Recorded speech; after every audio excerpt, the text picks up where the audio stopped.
Brother Crump, come on, man.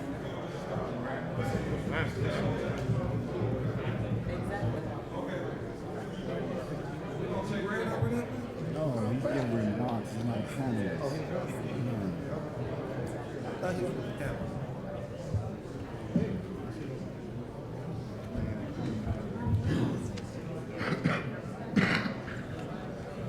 Good to meet you, man. We haven't met, but all I can tell you, if I get the rest of the day, you're going to be the first person I call. With the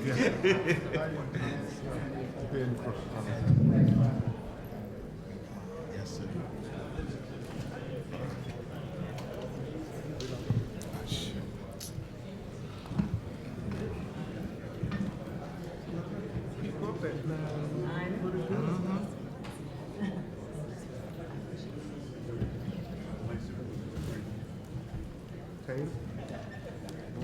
What were you saying?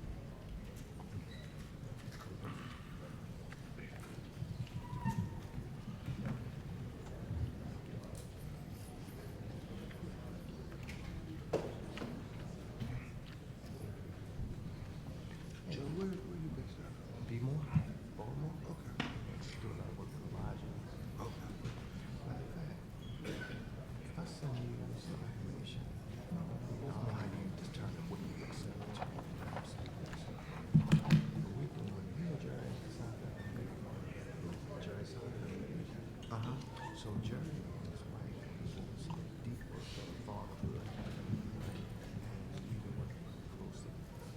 In April, the comedian, we're going to host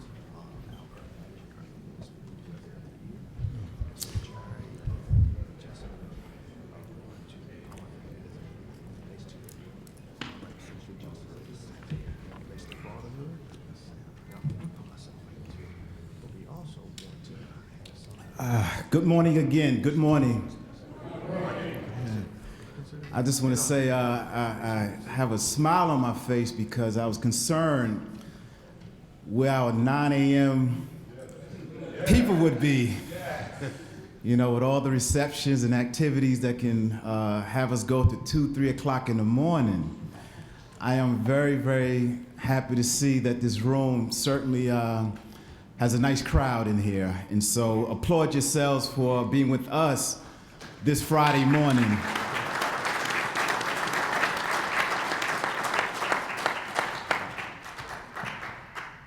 My name is Tabiti Boone. I am a proud member of Omega Psi Phi Fraternity Incorporated. And on behalf of our Grand Bosselors, Dr. David Marion, our first Vice Grand Bosselors, the second man in charge of our administration, Ricky Lewis, and all of our Supreme Council members who are here, our district members who are here, and all our Mega Psi Phi brothers here, we just want to say thank you for joining us in our quest to make sure that we keep uplifting the importance of fathers and our men. So can my brothers please just stand for a quick second to be acknowledged by our guests.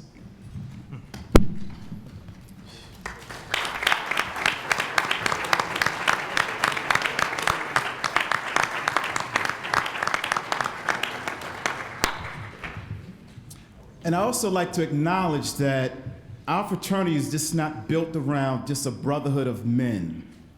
We have women in our headquarters that help us run this machine of what we call a Mega Psi-Phi.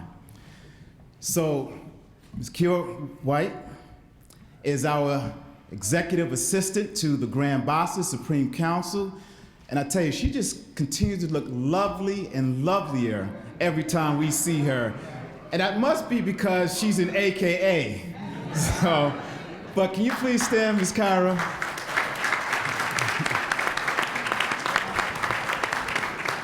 And her daughter's at Howard University, so, which is a good thing.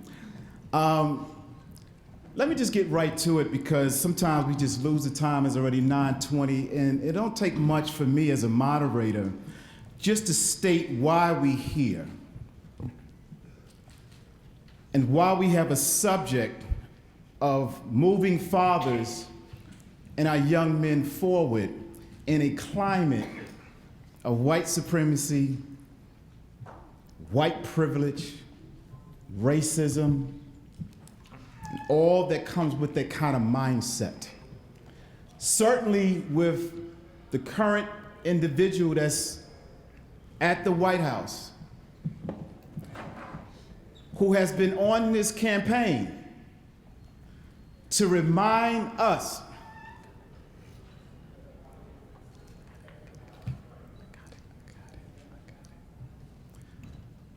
who is on a campaign to remind us that in making this country great again is just a cover for making this country white again. All this divisive things that we're seeing in our country, not just with us as black and brown people, but any people that's non-white. Policies, behavior, white folks getting cocky again to believe that they can treat us any kind of way. What I'm saying is that we are in a fight for our lives and to make sure that we don't have anyone get in the way of so much work we have put into this country. And as CBC theme is 400 years of legacy and possibilities. That's us. And I'm saying, starting with our fraternity and all of us, have to take this thing very seriously. And I just want to mention a couple of things, and we're going to have our brother come up and just kind of give us a spiritual foundation for our conversation. Many of you seen that documentary, When They See Us. Donald Trump in '89 took out a full-page ad calling for the death penalty of those young boys that looked like you young men. They got exonerated. He still believes they are criminals, just like you believe you are. We have our Congresswoman here, Miss Lucy McBath. Her son, Jordan Davis, killed by a racist man because the music was too loud. And Trump can tell you his work has been based on losing the lives of black men and boys through the hands of an unjust law enforcement and police department by some of the officers, but it's on the premise of white supremacy. Of course. So that's why we're here. That's why we have an opportunity to make sure we don't forget the role of our fathers in all of this. And I called on the all-star lineup of this work in this movement: Dr. Mincy, Dr. Wisdom Powell, Joe Jones, pioneers and the founders of what we call the fatherhood movement, to come in and help us have a conversation on how what has happened to our fathers the importance of our fathers, and how do we connect that back to racism. And Dr. Powell, I pleaded with her, and you don't see her in the original announcements, but she's a friend of this organization. But her work lately has been the impact of racism in the lives of black men and black boys. So as I bring my brother up to lead us in prayer, I just wanted to set a tone, a very serious tone of why we're here and what's at stake going into 2020. Please give our attention to our chaplain to give us a quick word of prayer. Let us pray. To the supreme bosses of the universe, our God, our creator, we do praise you for this morning and this opportunity to come and to share in this fatherhood initiative. We ask and pray that you would bless the leadership of Omega Psi Phi, bless the brothers who are here, bless the panelists, bless those who are from various schools throughout this city. And we ask and pray that your presence among us will allow us to be blessed on this morning. Holy Spirit, come and have thine own way. In the name of the Christ, we pray and give thanks. Amen. Amen. Thank you, brother. And I see a lot of dignitaries in the audience, so I'll give the shout out as we move along with the program. I did want to say on behalf of our congressional brother, Brother James Clyburn, who normally hosts our forum, has been experiencing some challenges with the health of his wife and unfortunately cannot be here, but on behalf of him and also our congressional brother, Hank Johnson, who always joins us. So in their absence, again, we thank them for thinking enough of us to have this forum. And in their absence, we hope Mrs. Clyburn will continue to get well and get better. And we continue to pray for Brother Clyburn as well. But to kind of set us off with our leader, to come up with some special remarks of what we've been doing under his administration, his leadership, and he's going to share our continued commitment for uplifting fathers, young men and boys. Please help us welcome our grand bosses, our leader, Dr. David Marion.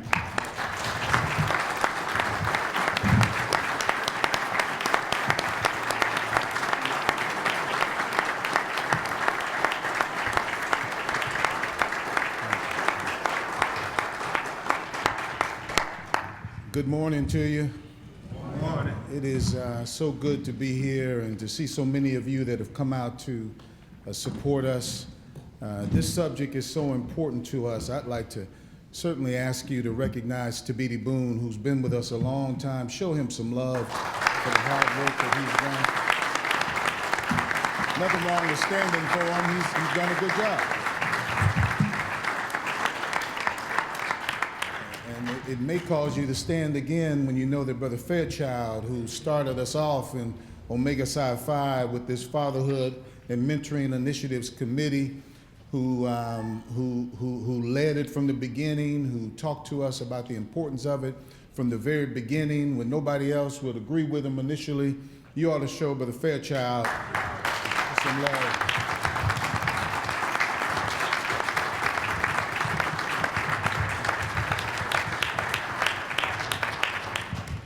You know, Elizabeth Elliot said, real women will always be relieved and grateful when men are willing to be men. Manhood, of course, is one of the cardinal principles of Omega Psi Phi fraternity. And it is the principle that all of the other principles are based upon. It is the foundation of who we are. And we are the only fraternity with manhood as one of our cardinal principles. We know, you want to clap on that one. I got an old school brother in the front here that had to clap on that, JJ.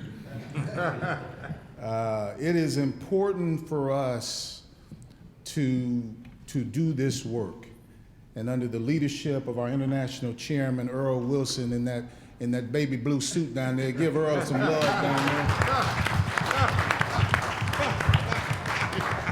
That's what I love about Earl. They tell us to come in black with purple tie. Earl comes in baby blue. And those baby blue shoes. This work is serious that we're doing. I've been in the mental health field for 27 years. And when you understand and know the statistics that America is the #1 country in the world with the most fatherless families. That's a #1 I don't want. But we're the #1 country in the world with the most fatherless families. When you understand that children who grow up in fatherless families are more likely to drop out of school, more likely to have a behavioral mental health problem, more likely to be obese. A teen is more likely to get pregnant. I think I talked about more likely to drop out of school, more likely to commit a crime, more likely to be in jail. You know, when you see those statistics jump out at you, you really see the value of a man in the home. Now, we know that our women do such a great job in the absence of a man, and we ought to give them a round of applause. 'Cause we got,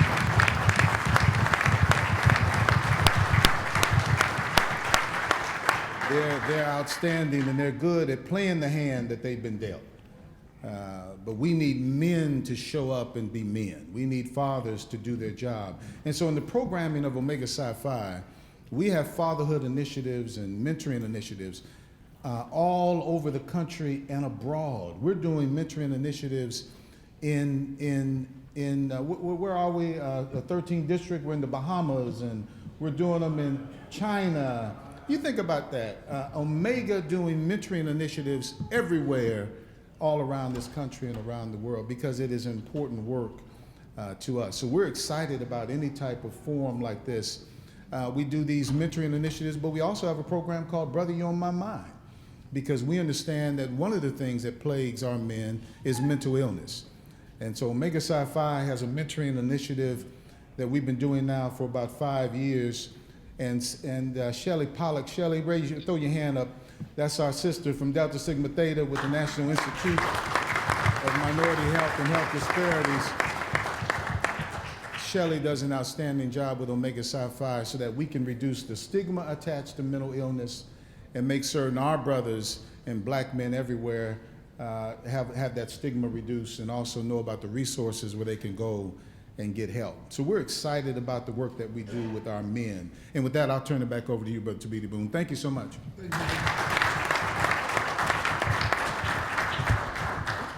Thanks, Brother Grand. Our next guest, Congresswoman Ms. Lucy McBath. I was at the town hall meeting that they had yesterday, the Commission on the Social Status of Black Men and Boys. And she's a co-sponsor of that commission, of that bill, to say that Congress, the Congressional Black Caucus, has to take a stand on what is happening to our young men and boys.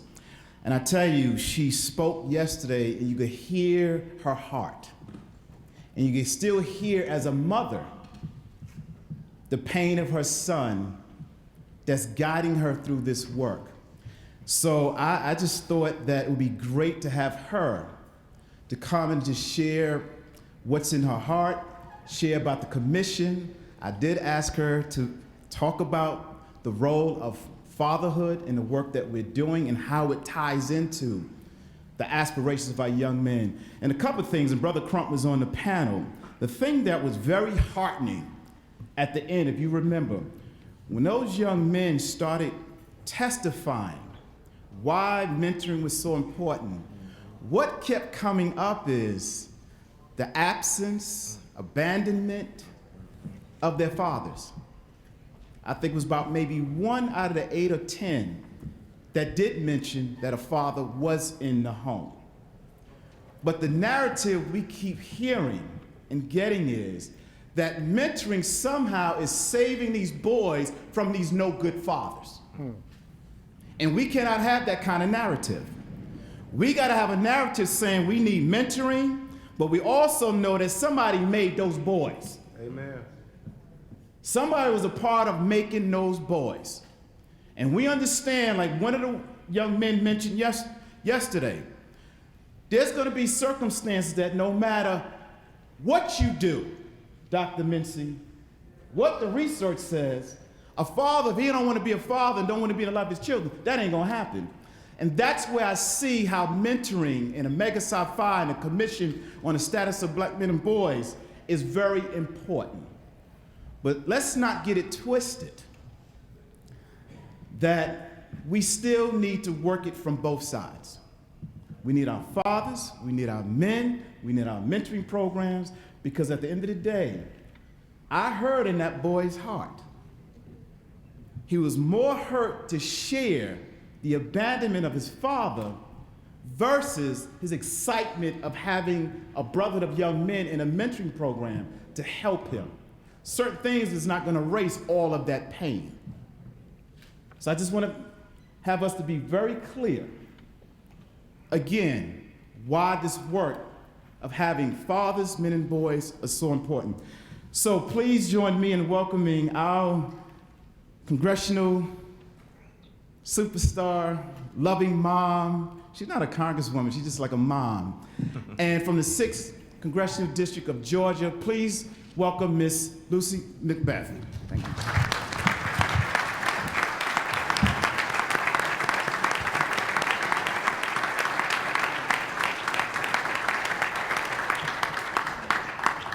Well, good morning. I am so completely grateful to be here with you this morning. I am Lucy Macbeth. No matter what title you think I hold in Congress now, I am always and forever will be Jordan's mom.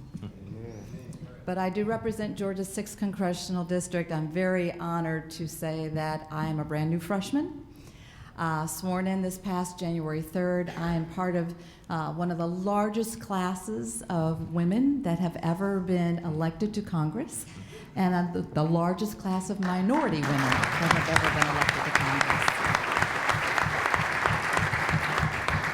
I represent a district that Newt Gingrich once held. So I will tell you that this is the new South in Georgia, and times are changing. But I'm so completely grateful to you, Basilis. Thank you so much for the guidance and the dream and the vision that you have for the men all across the nation, Omega Psi Phi. I'm so grateful to you. I am your sister. I am a Delta Sigma Theta, Alpha Eta chapter, Spring 80, Virginia State University. I just told my age. But once again, I'm so grateful to be here. I do recognize good talent when I know it, though. I will say that my district director for my district office in Georgia is your brother, Mr. Anchell Tyson. I'm excited to have my husband and my family here with me, and I won't be long, but I do want to speak to you from a mother's heart. Yes, I'm a congresswoman, but I'm always Jordan's mother. And many of you know our story when Jordan was murdered senselessly, excuse me, in Jacksonville, Florida for playing loud music in his car. We had only watched Trayvon Martin 9 months before, murdered, carrying Skittles and something to drink coming from the store. And I remember Jordan distinctly asking me one day in my bedroom as we were standing in my bedroom, and he said, "Mom, why did that happen to Trayvon? Why did that happen to him? He wasn't doing anything wrong." And I remember distinctly, I just said, "Baby, you gotta be careful. You gotta be careful. Be careful who you talk to, where you go, who you're with. And for God's sake, if you were ever in a verbal confrontation with anyone, stand down." Because I said to him, nowadays, there is no thing such as conflict resolution, reasonable conflict resolution. You're a young black male. And nowadays, people will shoot you down. People will not love you the way that we love you. People will not care about you the way that we care about you, the way that your community and your family loves you because you are a young black male. And people in this country will never value you because of the color of your skin. And I remember Jordan, that young bravado at that time, like, look, Mom, I can take care of myself. It's going to be okay. All right, I got this. And in the end, no, he didn't have it.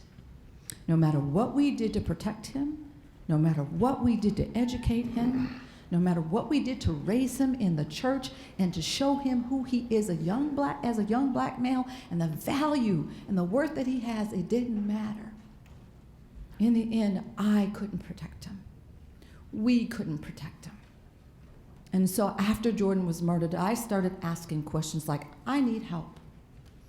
I need people to stand up. I need people to recognize what's happening in this country. It's been happening silently within our own communities forever. And why are our legislators not speaking up? Why is the clergy silent? Why are we afraid to talk about this inexplicable pain that we suffer over and over and over again? Why are we silent? And that is the reason why I stood up. But I will tell you, I did not stand up by myself. I remember Jordan used to say to me, when he was living down in Jacksonville, Florida with his father, I was dealing with my second bout of breast cancer. That's the reason why he went to live with his father in Jacksonville, Florida. The intention was that he was going to go down there and his father was going to finish making him into a man, because I had done all the formal raising. Amen. I had done my part. But it was time now for his father to make him into a man.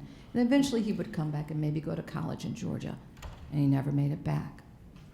But what I remember Jordan saying to me when he was in Jacksonville's, Mom, all these kids here that I go to school with now, they're just as bright, they're just as smart, but no one is ever going to come here. Princeton's not coming. Harvard's not coming. Yale's not coming to take us to those institutions because we're in a predominantly minority school and we are forgotten about. The shiny computers that he had in his school in Georgia, computer in every classroom, he's like, we don't have that here. But the kids are just as bright and they're just as smart, and that's not fair. So I had to decide who best could help me to expand upon the vision that my son had for every young black male, for every person of color, young people to be educated on the same level of education that they deserved. And I called on 100 Black Men of Tallahassee.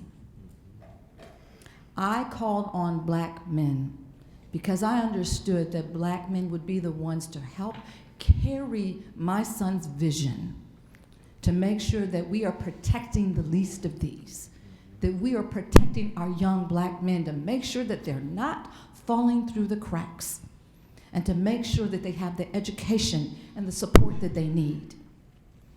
I called on your brother, Ben Crump, because I recognized that he had the ear of the nation. He had the ear of the black community, and he was rising up to protect our young black men that were dying by thousands in the streets. Not just the national cases that we hear about, but the ones that are dying in our schools and dying in our communities every single day, and no one even knows who they are. No one knows their names. No one sees their faces. No one hears their voices except those that love them.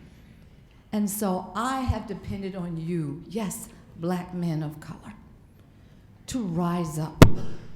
I am so grateful for you and your support of our communities and our young black men, because we need you. We are in very perilous times right now. We have a culture of hate and discrimination and bigotry and misogyny that we have never seen the likes of. And let's be real, no one can solve this but us. No one can protect us but us. Amen. But we have to be willing to continue to rise up and protect our own. And so I am so grateful for each and every one of you in this room, because yes, young men of color, you matter. You matter.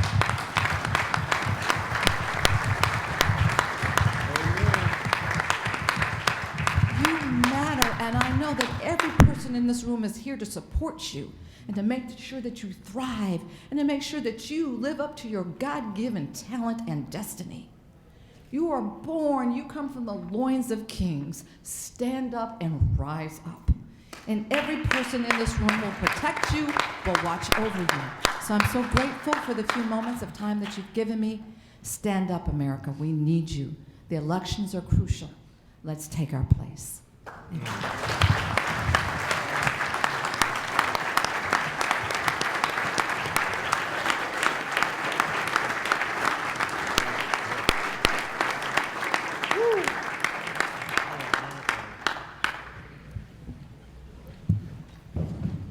Thank you, Congresswoman, and make sure you communicate with our Grand Boss list so that Omega Psi Phi will be with you and partner with you. But make sure you connect with our Grand Bosses moving forward.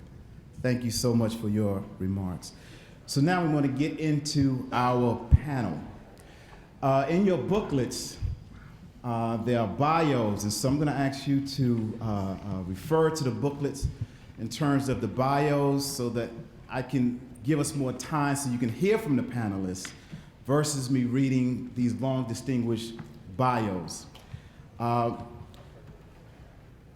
first panelist is Dr. Ron Mincy. And we consider Dr. Mincy as the godfather of the fatherhood movement. His research, his early pioneering around this work goes as far back as the Clinton administration, and even before then. His work became the catalyst of how this country faces the role of fathers in our communities. His research gave the inspiration to even President Obama when he announced his fatherhood initiative out of the White House. It was Dr. Mincy's work. It was Dr. Mincy's work when Clinton was in office when he instituted the welfare reform. And it put a challenge on how do we engage our fathers responsibly when mothers were still getting benefits off the system. It was Dr. Mincy who said, we can't just lock these young men up and just think that financially they have the ability to do it, but they need resources, they need programs. They are not deadbeat. Many of them economically are just dead broke. But because of his work, we've been able to push this work forward. And I asked Dr. Mincy to come and just give us where we have come with this work, where we are, and where we need to go. I will have to read Dr. Powell because he's not in your program.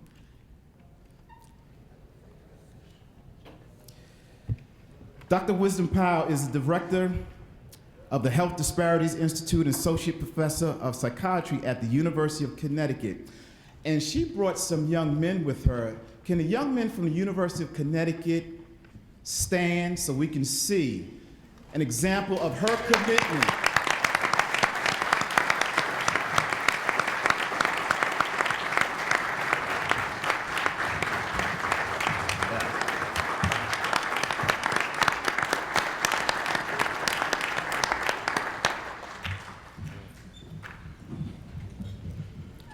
I tell you, it's such a beautiful thing when our women just as passionate about this work as the men are.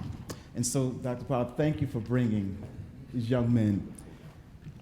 I'm gonna read just a few more things and then. In 2011, 2012, she was appointed by President Obama to serve as a White House fellow to Secretary of Defense Leon Panetta. In this role, she provided subject matter expertise on military mental health. And I think, Brother Graham, we're doing something with that part, right? Yes. Dealing with PTSD, suicide, and military sexual trauma. Her community-based research focuses on the role of modern racism and gender norms of African-American male health outcomes and healthcare inequities.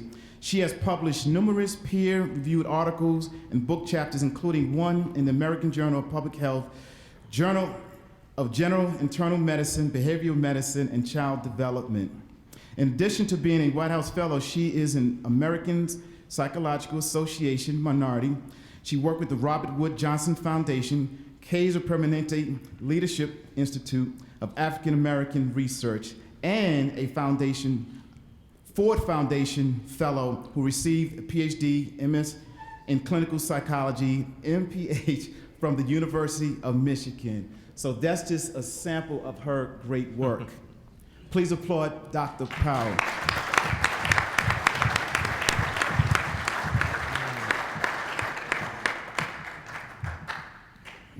Brother Crump, you know how you ask somebody, just give me something brief? His brief is 5 pages. His brief. But I tell you, some people just don't need an introduction. When you're just known for who you are.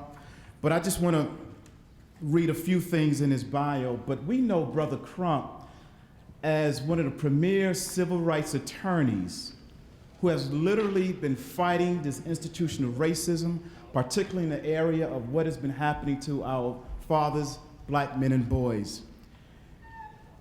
Through a steadfast dedication to justice and service, renowned civil rights and personal injury attorney Benjamin Crump has established himself as one of the nation's foremost lawyers and advocates for social justice. His legal acumen has ensured that those marginalized in American society are protected by the nation's contract with its constituency. Crump's tireless advocacy has led to legislation preventing excessive force and developing implicit bias training and policies. Crump remains undefeated in civil cases in his representation of families involving police shootings, recovering millions of dollars for his clients, and I'll just leave it there. And you heard our Congresswoman mention that without him, we would not have the kind of attention that has been drawn to some of these high-profile cases. And it's because of Crump, who have not said no to not one family, one injustice, in terms of his dedication of how we have to keep pushing. And he's been so dedicated and passionate around how do we hold our law enforcement accountable for killing our young black boys. So please get up to our Brother Crump. And he's also, he wears so many titles and hats, he's also our fraternity legal counsel. He's our Supreme Council representative, so he handles all legal affairs in our fraternity as well. Thank you, Brother Crump. And then we have Joe Jones, my brother, and I've been like the baby of the bunch with this father movement that started over 25 years ago. And Joe Jones out of Baltimore epitomizes how do you take this work of fatherhood and put it on the ground in a city, in a community, and just transform lives, but then become a model across the country. So Joe Jones, not only a pioneer in his father movement, he is the founder of the Center for Urban Families, a Baltimore, Maryland nonprofit service organization established to strengthen urban communities by helping fathers and families achieve stability and economic success. Prior to founding CFUF, Mr. Jones developed directed the Men's Services Program for the federally funded Baltimore Healthy Start Initiative and replicated the Baltimore affiliate of the nationally recognized Strive Employment Services Program. Brother Jones is a national leader in workforce development, father and family services programming, and through his professional and civic involvement influences policy direction nationwide. And again, I must say this, without Joe's work over the last 25, 30 years, we would not know what do we do in terms of services and programs in our community. And one of the things when I asked Joe to come, I wanted him to make sure he correct that narrative that Trump had the audacity to say that Baltimore is not a city that nobody would want to live in. Rat infested, drug infested. But Joe can tell you that's not Baltimore. Joe can tell you, and he brought one of his young men, a 22-year-old young man who's a brand new father in his program to tell you what you hear It's not what it is. And Congressman Elijah Cummings has been one of his supporters to help him build his institution in Baltimore. Again, please let's give it up to Joe Jones.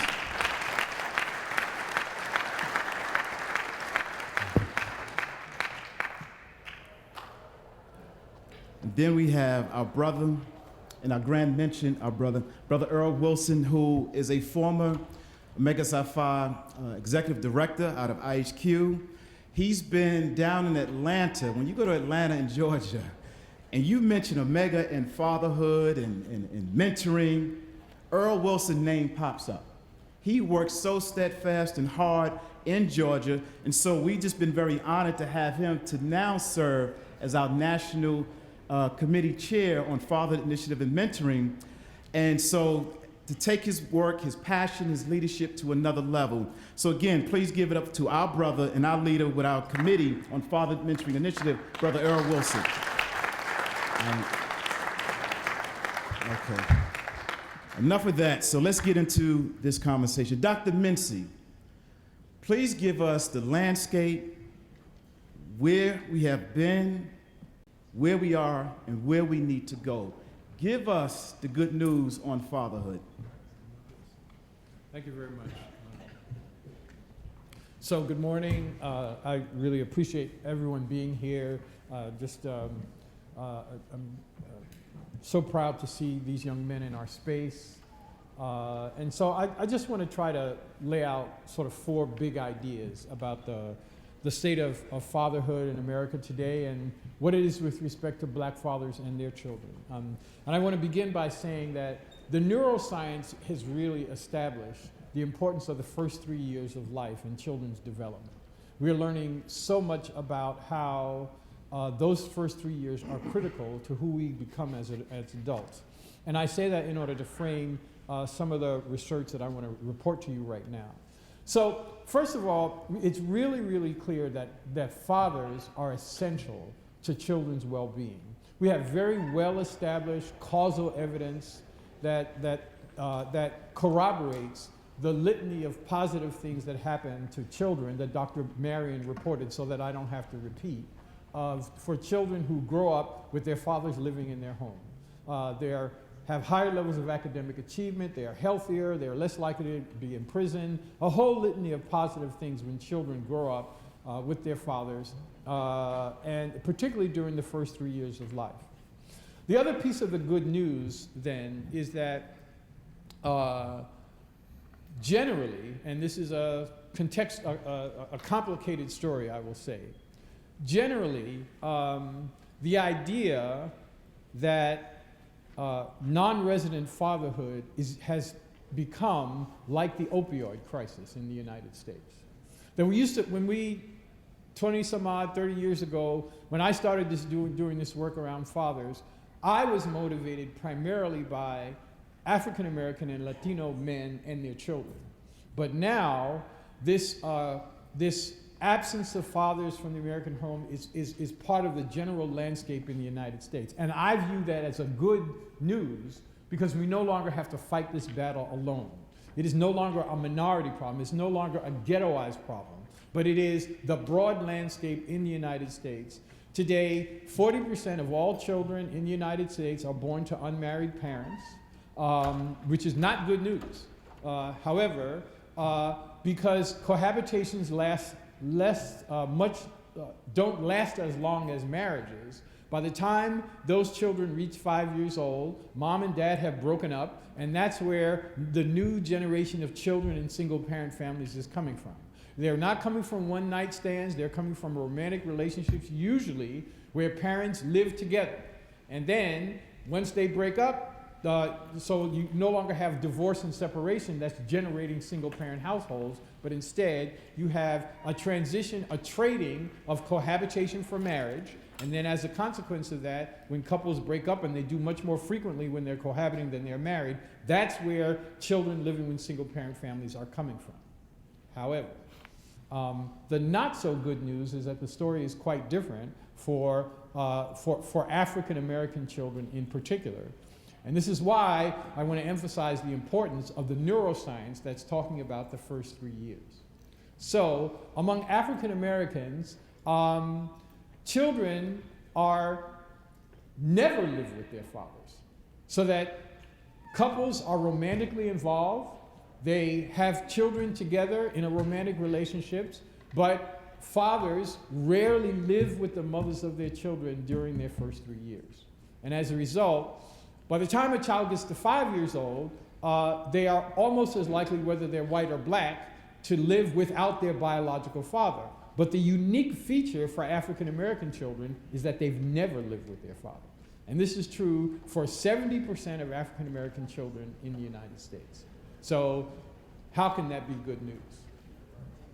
So the important thing, and this comes home to me in a sort of brand new way in the last two and a half years, or 2 years, because I've become a grandfather I have an 11-year-old granddaughter, but I also have a 2-year-old grandson. And my children live in Africa, and so they wanted my grandson to be born in the United States, so they came home in order for the last several months of my daughter's pregnancy, and then my grandchild was born. So I got to see, I have been watching video doing this in the development of my grandson. I've also been working with a developmental psychologist, I'm an economist, and so she's been whispering in my ear about all this stuff about child development, and then I've been doing this. I've just been watching, and just watching the magnificent thing that occurs in a child's development over his first 3 years. And I'm understanding from the literature, but I'm understanding from the observation, the importance of those first 3 years in a child's life, and what it is that fathers miss as a consequence of missing those first years. Even if they're involved, they don't know what it takes to nurture a child over their first 3 years. And one of the things that we have to correct, in my view, is the absence of an exposure of a non-resident, of a father to his child during those first 3 critical years of the child's life. It is important not only for the child, but also for the father, in terms of the long-standing relationship that you develop with your children over time. I've been blessed to, my wife put me through graduate school, so I was nearly the primary caregiver for my son when he grew up. And I can remember, I have imprinted on who I am, rocking my son on my thigh, right? And I felt his heartbeat against a vein in my thigh. But I had the privilege of that sort of raising him up as she went to work and I stayed home and studied and got that. And our relationship with that son is just amazing, in part because I had the privilege of spending that kind of time with him. So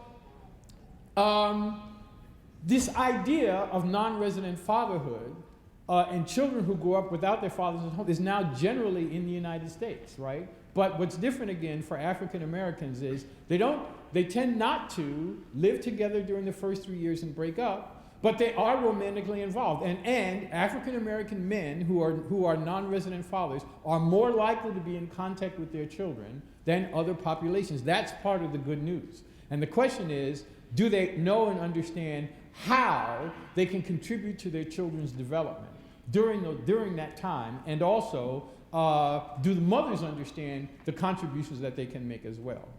The other piece of good news, in a way, is that child support enforcement, which is the primary way that public policy intervenes in the lives of black children and their fathers, has changed dramatically since I began this work 20 years ago. I could not believe. Vicki Turetsky, the former commissioner of child support, used to scold me for calling child support a battleship. It's more like an ocean liner, okay? But it does move, and it has evolved quite dramatically in ways that I want to report to you in a little bit. It's also the case that there is an increase in the involvement of fathers in the lives of the children over cohorts. Now, fathers generally are much more involved in the lives of the children than was the case 20 years ago, and non-resident fathers are so as well. And so the idea that men ought to be engaged in the lives of their children has taken hold in the American psyche, and as a consequence, the opportunity for them to contribute to their children's development over these first 3 years is in place. Father-child contact among never resident fathers, who tend to be more likely to be African American than not, is as high as father-child involvement in cohabiting families. Let me repeat that. Men who give birth to a child and who do not live with that child are as likely to see their child during the first 3 years as men who actually live with the mothers of their children. And that creates, it's evidence of the ongoing romantic relationships that still exist among largely men of color and the mothers of their children when these children are born, and speaks to the opportunity that those men have despite the fact that they don't live with them. And part of the reason why I think they don't live with them is because African Americans, particularly lower income African Americans, are concentrated in large metropolitan area where housing costs are very high. And therefore, they have to depend upon public housing or depend upon the housing that their parents have. And that's part of the reason I believe that they tend not to live together. But because they see mom frequently and see the child frequently, the opportunity to engage with their children in the first 3 years exists. And what we really need to learn how to do is how to exploit that opportunity for the best outcomes of children. Now, the consequences of this pattern of family formation, where people come together, they're romantically involved, they give birth to their children, and they visit intermittently, or they break up within 3 to 5 years. Those consequences are not good. And again, Dr. Marion pointed out that children who grow up without their fathers in the first 3 years early on are more likely to exhibit aggressive behavior, which is a precursor to delinquency and crime and other sorts of things later on. They have lower levels of cognitive development, and on and on and on and on and on. I'm not going to repeat these negatives. And therefore, they're more likely to be prone to violence. They also have higher rates of substance abuse, more likely to be involved in early sexual debut, and we're even now beginning to get biological data that indicates that they have their biomarkers are consistent with developing chronic diseases later on. And so one of the reasons why we have to deal with this problem of fatherlessness in the African American community, because it contributes to a whole range of challenges among particularly boys and particularly young men, including their health. And some of us are going to be talking about that issue. Now let's talk about the opportunities then. Children who begin their lives with single mothers, we know that they exhibit higher levels of aggression when they're younger, which again is a precursor to other problems. But when they have actively involved non-resident fathers, their levels of aggression fall. Even though we haven't developed interventions to help men who are non-resident fathers learn how to interact with their children. So even in the absence of the kind of parenting programs that are available for two-parent families, if non-resident fathers are actively involved in the lives of their 1 to 3 year olds, their children exhibit lower levels of aggression later on. So part of the reason why I'm so pleased that the battleship, the ocean liner of child support is moving is because child support enforcement is now emphasizing, when it works with states, the engagement of non-resident fathers in the lives of children, not just their money. Right? Because at the level of income that many of these non-resident fathers have, they don't generate enough income to contribute enough to the family to change their cognitive development and their academic achievement. But if they were allowed and encouraged and shown how to participate in the development of their children will be better off. And that's one of the things that we have to figure out how to do. That's the good news. So as I'm closing down here again, I want to repeat that the neuroscience is really, really clear that these first 3 years of life are really, really critical. It's just that young men don't know what to do to optimize the time that they spend with their children. They also don't know what to do when their children get distracted from the activity in which they're trying to engage them. And so the researchers who are developing the intervention science around parenting programs tell the truth. It's much more difficult, or in their minds they have implanted that they're not clear what the relationships between non-resident fathers and the mothers of their children are. And so when they're developing interventions to help fathers interact with kids, they deal with cohabiting couples. right? They deal with couples who are living together because at least they can visualize and they know when the guy's going to be there. They know when, when the mom and dad, they know he has permission to be there, and therefore the things that they have to teach a father, they're delivering to fathers who are cohabiting with their children, who are much more likely to be white and Latino, right? And but these parenting and fatherhood initiatives that are trying to train young men about how to nurture their young children are not being delivered to African American children because African American fathers tend not to live with their children during these first 3 years. We've got to change that, and I'm engaged in a number of initiatives without trying to help engage and re-engage non-resident fathers in the lives of children with Cleo Caldwell at the University of Michigan in order to lower the early sexual debut, the violence, and the substance abuse among young boys between 8 and 12. But we got to back that up toward the first 3 years when these optimal opportunities to contribute to child development exist. So now I want to talk a little bit about policy. I think the good news about policy is that much of the work in child support and in fatherhood is under the radar screen of the President of the United States, right? I'm a policy wonk, and I've been so all my career. And thank God, for some reason or other, healthcare reform is a much bigger target, and the work around fatherhood is just not on his screen. And as a result, there is good work being undertaken by children, youth, and family agencies, especially child support, in 4 important areas, and I'll try to be quick. First of all, the Office of Child Support Enforcement is working with states throughout the country to encourage them to engage with other agencies, child welfare, TANF, and other programs that deal with families, to work along with child support to engage fathers, not only their money, but their active engagement as well. They are facilitating conversations, whereas the language in child support is changing, so that men are no longer viewed as the sort of the enemy who we've got to get, but instead fathers are part of the customers that child support is serving. There are also important policy changes that the advocacy around fatherhood that all of these people have been doing for the past 20 years has begun to deliver. Importantly, child support orders can no longer be set in ways that are ignorant of the father's actual ability to pay. And so this is a sea change for men generally, for fathers generally, but especially for African American men like Walter Smith, who was killed in South Carolina running from a cop because he knew that he had a child support order, and if he got pulled over, that child support order was going to show up and he was going to go to jail. And so when I looked at that video and said, why in heaven's name is this guy running from this cop? Because he had a child support order.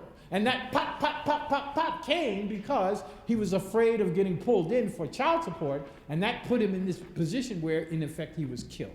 Now, all around the country, child support enforcement agencies have to have data on the guy's actual ability to pay in order to set child support orders, and that was an important change during the Obama administration. But more recently, other changes have occurred. Now,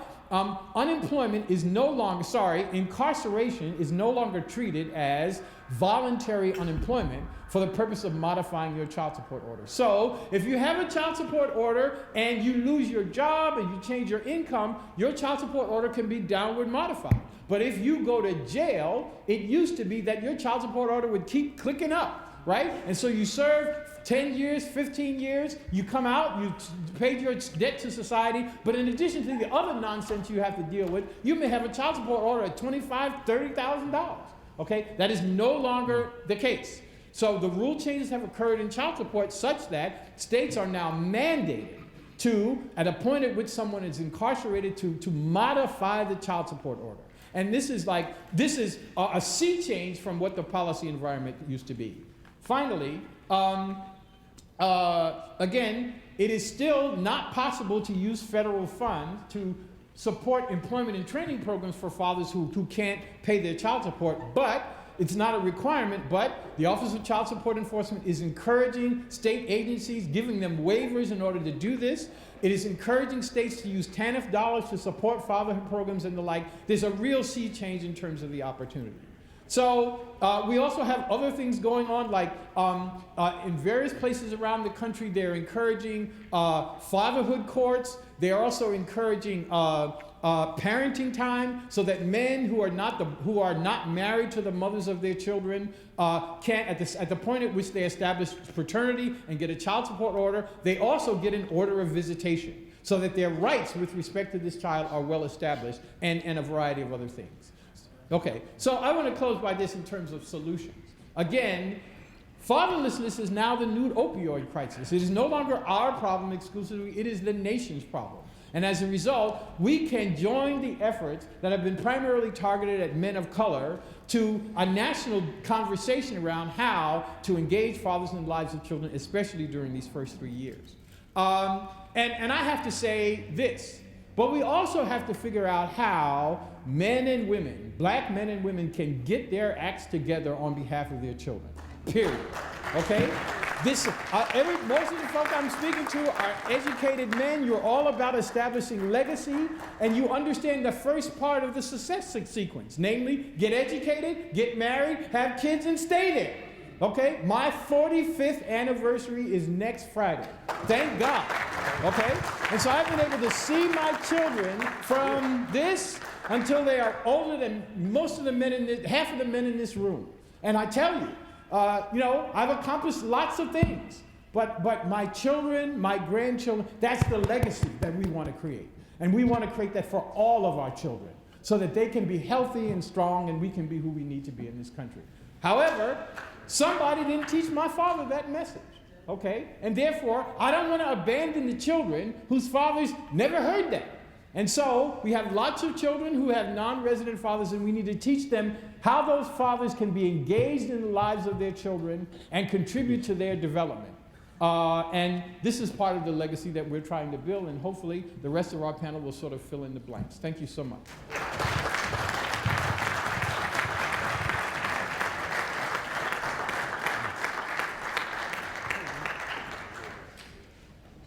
Thank you, Dr. Mincy. It's a cross between college classroom and just really giving us the plain news around where we are. Thank you so much, Dr. Mincy. Dr. Powell, just straight to the point, give us from your research and work around the racial impact, this white supremacy, this legacy of systemic institutional racism, and the impact that continues to have on our black men and boys.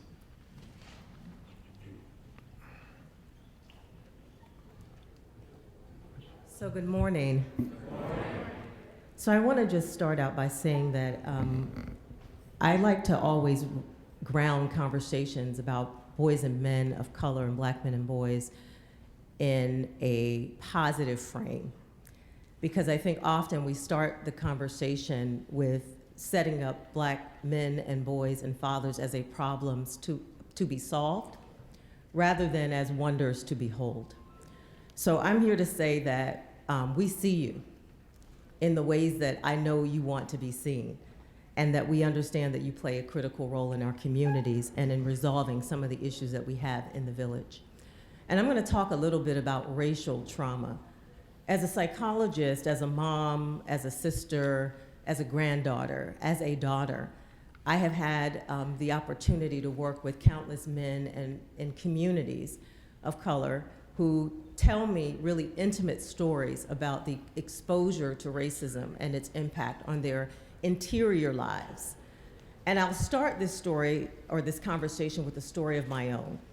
My maternal grandfather, Eddie Powell, was a Korean War veteran, a Marine who served his country valiantly and raised 9 children as a single father by himself, right? At a time in our history where that was very uncommon. And he did this while also serving as a merchant marine and having to arrange childcare for those children while he was out to sea providing for his family. But my grandfather also had to escape Alabama in the middle of the night to avoid a potential lynching. And as a consequence of his absconsion from Alabama, the severance between the people, my people in Alabama and my family now, has been almost permanently destroyed.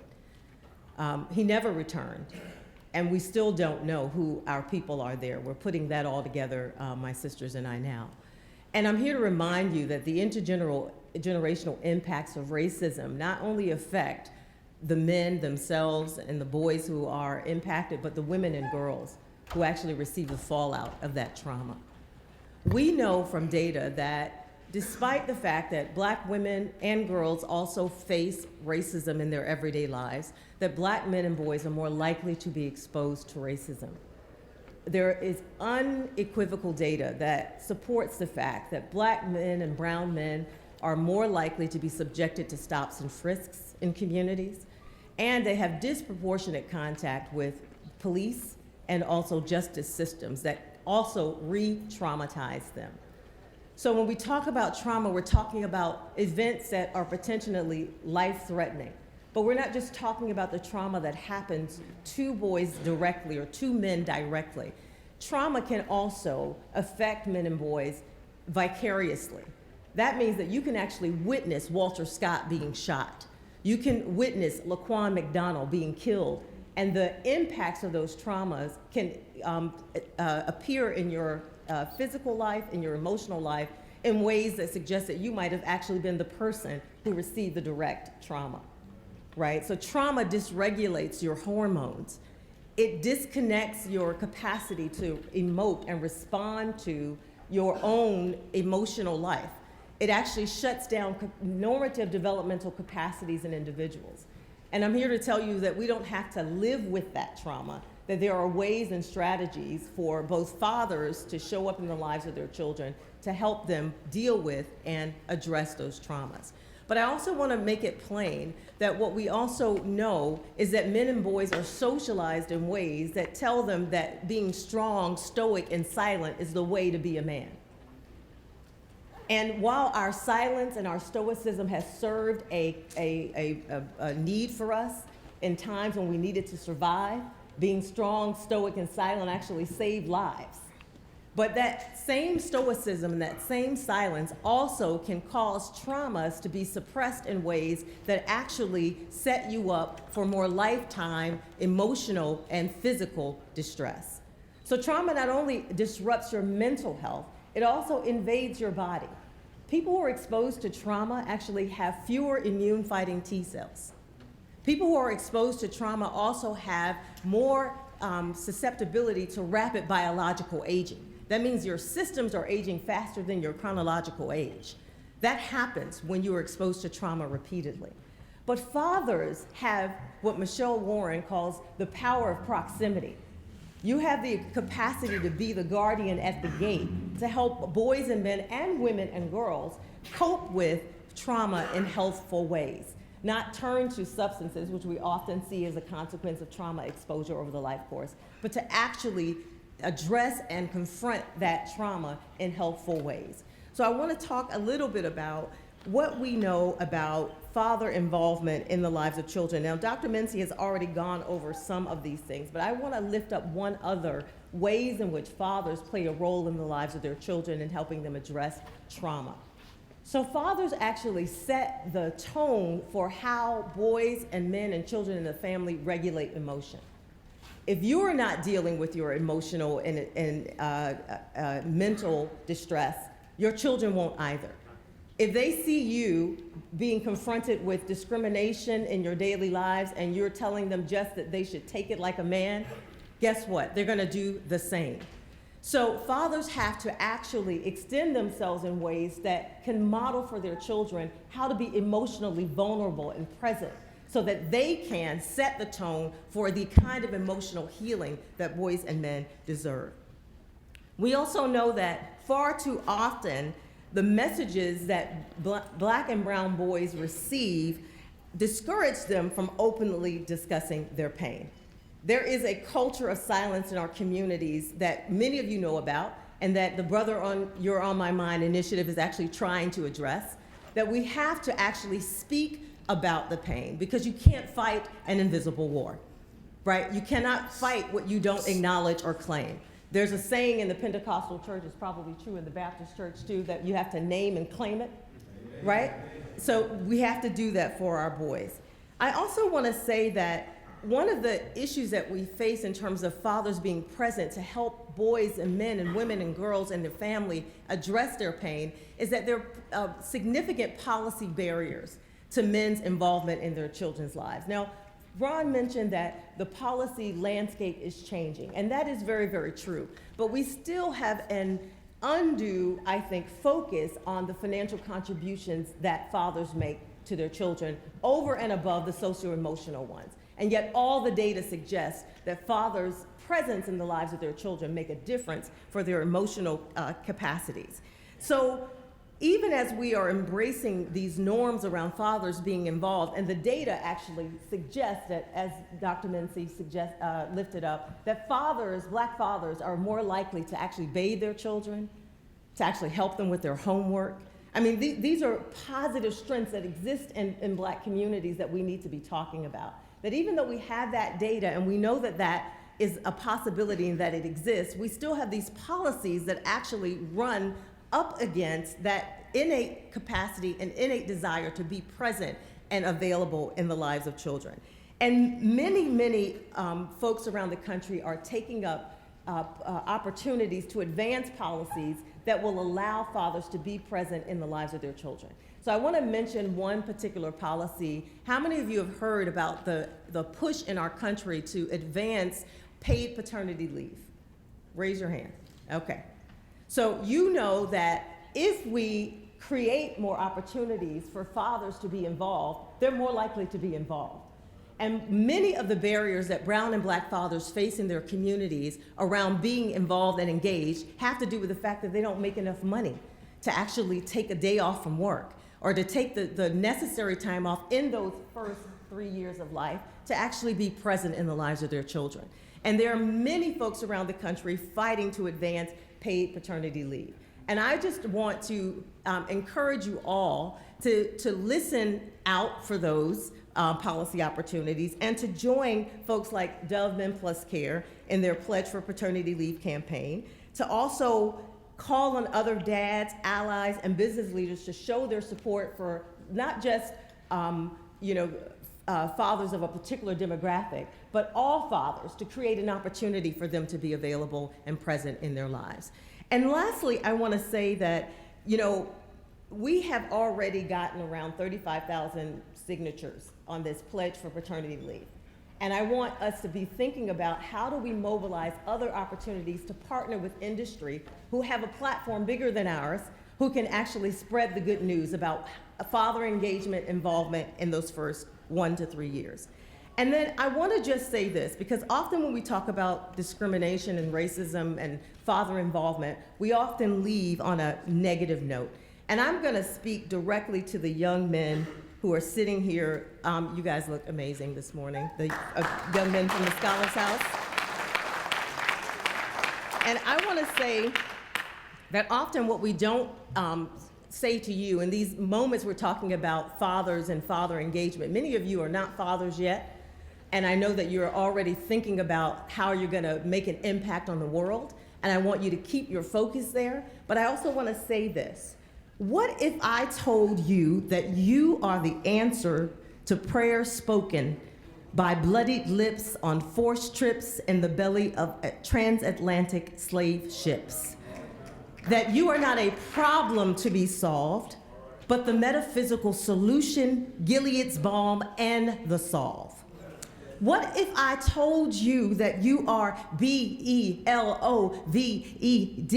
Sethers, kith and kin, and the manifestation of sermons preached by baby Suggs Holy? That you are holy, holy, holy. That if the world could only see you as I do, that they too would offer you gifts of frankincense and myrrh. That they would reach for the hem of your garments and bow down in city squares to wash your feet. What if I told you that my love for you can only be properly expressed through Sunday morning Pentecostal liturgical dance? That when you enter rooms, when you enter this room, my whole entire soul opened up. I am moved to prostrate in adoration and praise that you are worthy to be praised. What if I told you that you are not the sum total of the white lies told about you? That 16 trap lyric bars will never fully describe the wonder of you. That we need Curtis Mayfield's melodically melanated, syncopated black genius to fully articulate the making of you. That you are a critical link in a chain of people who are darker than blue. Unsullied keepers of the realm who will slay every dragon intent on gaming and dethroning you.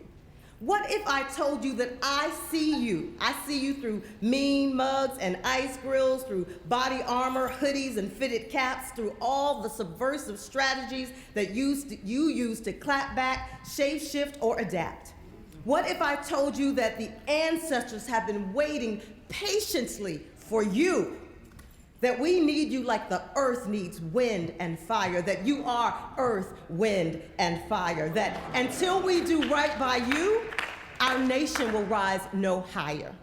What if I told you that I love you more than the artist formerly known as Prince loved Purple Rain or Fame, that I would die for you if you would just live for me?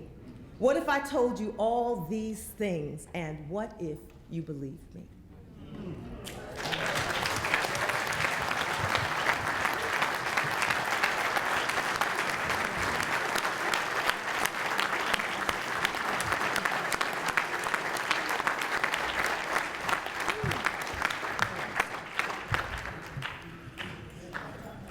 Thank you, Dr. Powell. We felt that. We felt that. Isn't the game supposed to be over now? I know. I don't know how you're gonna come behind that, Brother Crump.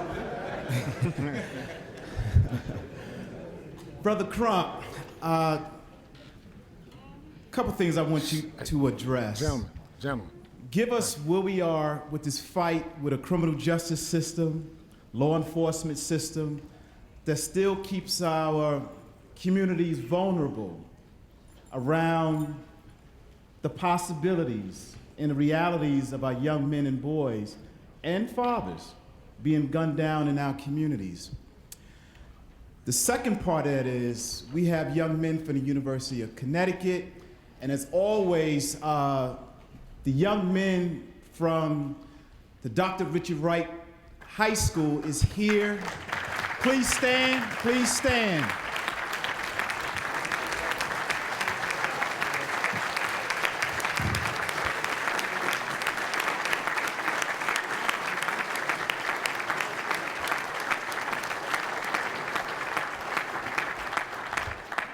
But this is what I really want you to touch on. What can fatherhood organizations like Omega Psi Phi, our mentoring programs, what can we do to include strategies to teach and share with our young men of how to play a part in helping to save their own lives as they are interacting in the community with law enforcement? Give us some strategies that we can use in our programs and even as fathers of how we teach our sons and boys and young ladies of how to survive in this climate of racism, white supremacy, and law enforcement that's just constantly killing us.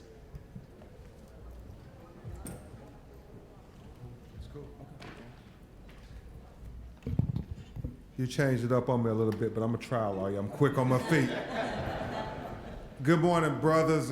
Ladies and gentlemen, I'm Attorney Ben Crump. I'm so very honored to be here on this panel with Dr. Mincy, Dr. Powell, Mr. Joe Jones, and Brother Earl Wilson to talk about how we move fathers and young men forward against a climate of racism, white supremacy, and policies that are attacking black and brown communities, and especially to these young brothers from Connecticut and the Richard Wright High School. I'm so very grateful to our leadership of Omega Psi Phi, our bossalist, Dr. David Marion, our first vice bossalist, Ricky Lewis, and the entire leadership and Supreme Council of Omega Psi Phi. You see, we just recently returned from Ghana, marking the commemoration of the 400-year first enslaved Africans being brought to North America, Brother Boone.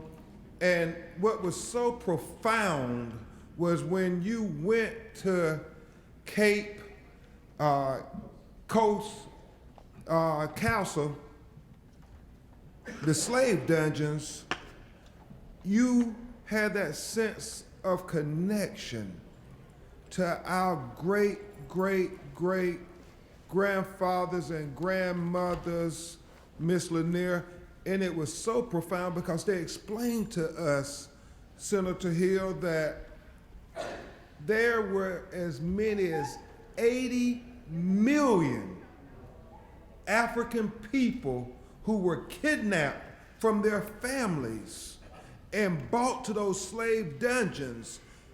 And they had us in those dungeons sleeping on top of each other, chained at the wrists and shackled at the ankles.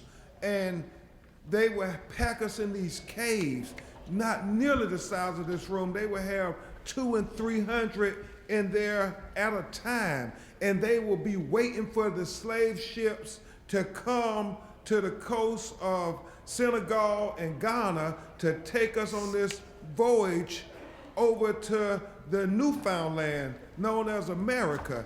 And sometimes the slave ship would come in a matter of weeks. Sometimes it would take a matter of months. But while you were there, you had brothers and sisters having to endure some of the most dehumanizing things ever imaginable. I mean, you are butt naked, you're on top of each other, you're using the bathroom, you're vomiting, you're getting sick, women are having menstrual cycles, and yet they are still handcuffed and chained to one another, barely getting any daylight in the caves ever for those months that they're waiting for the slave ship. And then when the slave ship finally arrives, they take them to the door of no return. That is that door that you go through and you never see anybody from Africa again once you go through that door. None of your family, brother, sister, mama, daddy, nothing ever again. And you go through this thing called the Middle Passage. And they said 20 million, they estimate, Brother Boone, Brother Fairclough, was lost there in the slave dungeon. And then they said 60 million, Brother Trevor, came to the Middle Passage. And out of those 60 million, only 12 million survived. And I think to myself, those 12 million who were all of our ancestors, our great, great, great grandmothers, grandfathers, somehow survived that hell.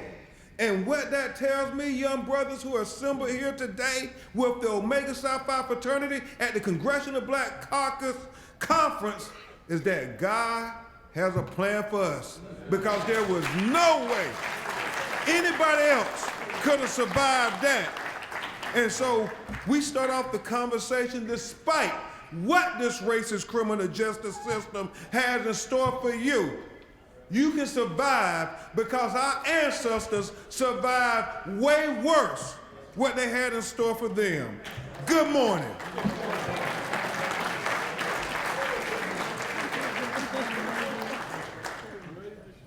So, brothers and sisters, I would be less than genuine with you if I didn't tell you that our young people, especially our young boys of color and our young men of color who are going to be these young fathers, have a target on their back. That target is a clear and present danger to everything we hold sacred and true. See, Brother Jones, it's not that they're just killing us on the street corners. As Attorney O'Neill and I know, they are killing us in the courtrooms every day in America. You see,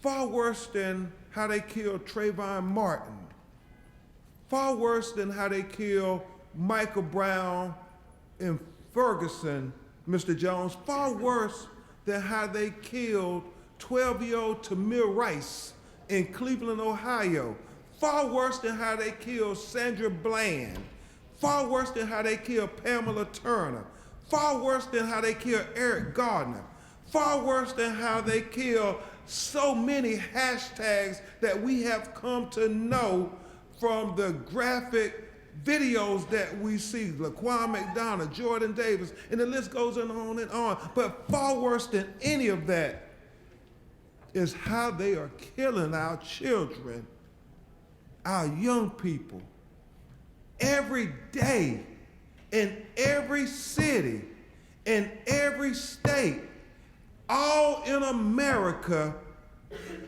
When you go in the courtroom, I mean, and you don't have to take Ben Crump's word for it. You can go get ocular proof by going to sit in any courtroom in America and just observing how justice is being administered, Senator Hill. Judge Burnett, you know it.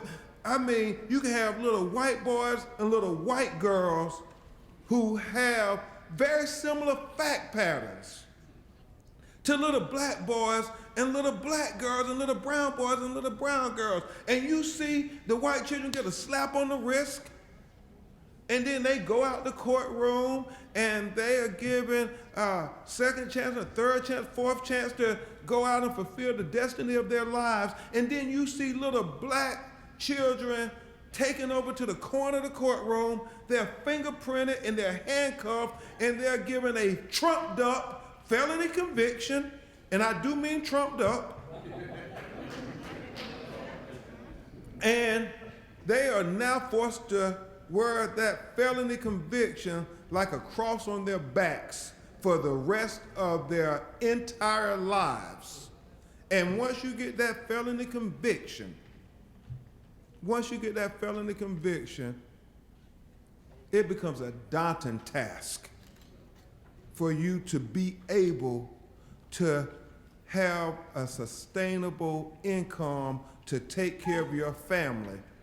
I mean, when you have that felony conviction, we always hear this stuff that you can't vote, you can't serve on jury duty, you can't serve in the military, and so forth. I have a book coming out on October 15th called The Legalized Genocide of Colored People with HarperCollins. And what we tried to illustrate in that book, Dr. Powell, is we try really hard to explain how they are killing our people with the laws. Forget all this police shooting, forget the prison industrial complex, forget, it's the actual laws itself that they're using to target and stifle and kill our boys and girls. I mean, every day. So you have this felony conviction, and when you have that conviction, all the jobs that you could get, you know, you can't go get the college loan and so forth, because if you're a convicted felon, forget that. The federal government has already taken that away from you. You try to go get a plumbing job, they say you can't be certified to be a plumber. You go try to be a real estate, they say you can't be certified to be a real estate agent. You can't get a certification to be a teacher. You can't get a certification to be a nurse. You can't get a certification to do almost anything once you have this felony conviction. In fact, sisters and brothers, if you want to be able to cut hair and do a good wash and braid, and they say you can't even be certified to be a beautician. I mean, it's like everything that you could do legally to try to sustain your family by keeping food on the table and a roof over their heads, they take it away from you once you have this felony conviction.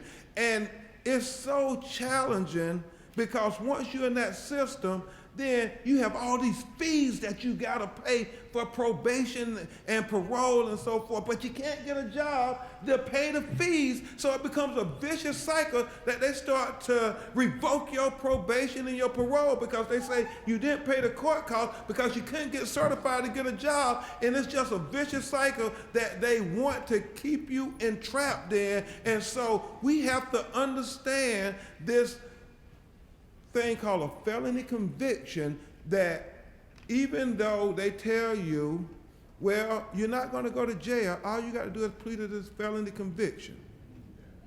That's the trap. That's the trap.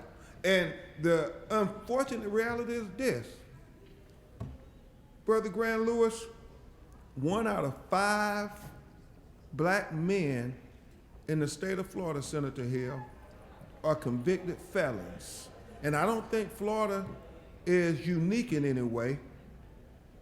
The experts predict that if this trend continues, it would be 1 out of every 3 black men in America will be a convicted felon and have spent some time in their life in jail or in prison. And so I come here today to proclaim to you that there's something awfully wrong with this system. And it gets even worse when you think about the incarceration rates and the fact that black people are only 13% of the population in America, but yet we make up almost 40% of the population in prison and in jails. And then it gets even more just unbelievable when you think about death row. You know, black men at most, we only make up 7%. If you think we're 13% of the population in America, and they say there are more sisters than brothers, so really we're 6%, but let's say 7%. Senator Hill, 7% of the population of black men, we make up almost 50% of the population on death row. So that means one or two things. Either black men are some terrible, evil, thuggish, criminal-minded people, or the system is broken. And I refuse to believe that black men are any worse or any better than any other ethnicity of men in America. So what we really have to understand is that this criminal justice system, this racist criminal justice system, is out to try to define our people, our generation. But I want to proclaim to you all today that the perceptions of this racist criminal justice system is not our truth. It is not our truth. We will not let them define our children, our brothers and sisters. We will define our brothers and sisters. And despite how they try to label you, you are the best we have to offer for the future. You survive things that nobody else could survive, so do not get caught up in this labeling and this, what Malcolm X said, these statistics, because he said a statistic can kill you quicker than a bullet. And they keep throwing these statistics at our people. You're going to end up in the system. You're going to end up in prison. They keep doing it. So as I try to conclude, I just want to say these 2 quick things, Brother Boone, because I think it's germane to how we can help our brothers and sisters. And y'all, I want to be real with y'all. There's something very direct you can do. I know with these shootings and these tragic injustices to our people, Brother Conrad, we always have these young people, Black Lives Matter and the Dream Defenders and everybody, they say, Attorney Crump, we gonna boycott. Let's protest, let's boycott these powerful racist corporate entities who are trying to marginalize and disenfranchise and dehumanize us and so forth. Let's do a boycott so we can show that we stand on principle. And I think, Judge Burnett, well, what powerful corporations do they think we can boycott to send this powerful message and so forth?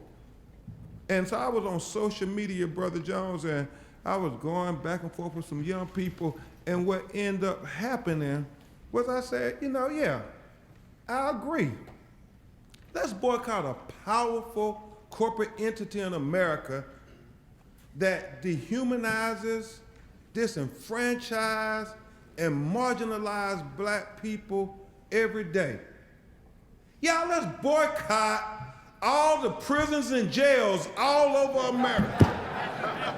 Y'all join me in this boycott. Will y'all join me in this boycott? Let's boycott all the prisons and jails in America. And you can play an active role in it by doing one thing for me. And that is when you get that jury notification and that jury summons, man, y'all gotta show up. You can't ignore it. I go in courtrooms, Dr. Mincy, and I know I'm not the only black lawyer, and we watch daily, Brother Taylor, black people just come up with the most asinine, ridiculous excuses to get out of jury duty when the person sitting at the table look like you and me, and your vote can save them. I mean, that's the most powerful vote you ever gonna get when you serving on a jury and you 1 out of 12 or you 1 out of 6, but you could have helped get the killer of Trayvon put in jail, but you say, oh, it's just too inconvenient. I don't want to sacrifice a week. I don't want to sacrifice 10 days. Well, what would you sacrifice for if you won't sacrifice for these young people who you know they got targeted for the prison industrial complex? So when you go and you get that jury notification, I want you to do like the Fox News watchers. Boy, they want to do everything in their power to be in that jury so they can say, oh yeah, we want to make America great. We want to set this narrative great. And y'all got to have that same tenacity and passion. We want to make America great. We want to help it because we want to give everybody equal protection under the law. We want to give everybody due process of the law. And so one of the hardest things to do as a black lawyer is to go in a courtroom with your black client. And the only other thing you see black in the courtroom is the judge's robe because all the brothers and sisters got out of jury duty.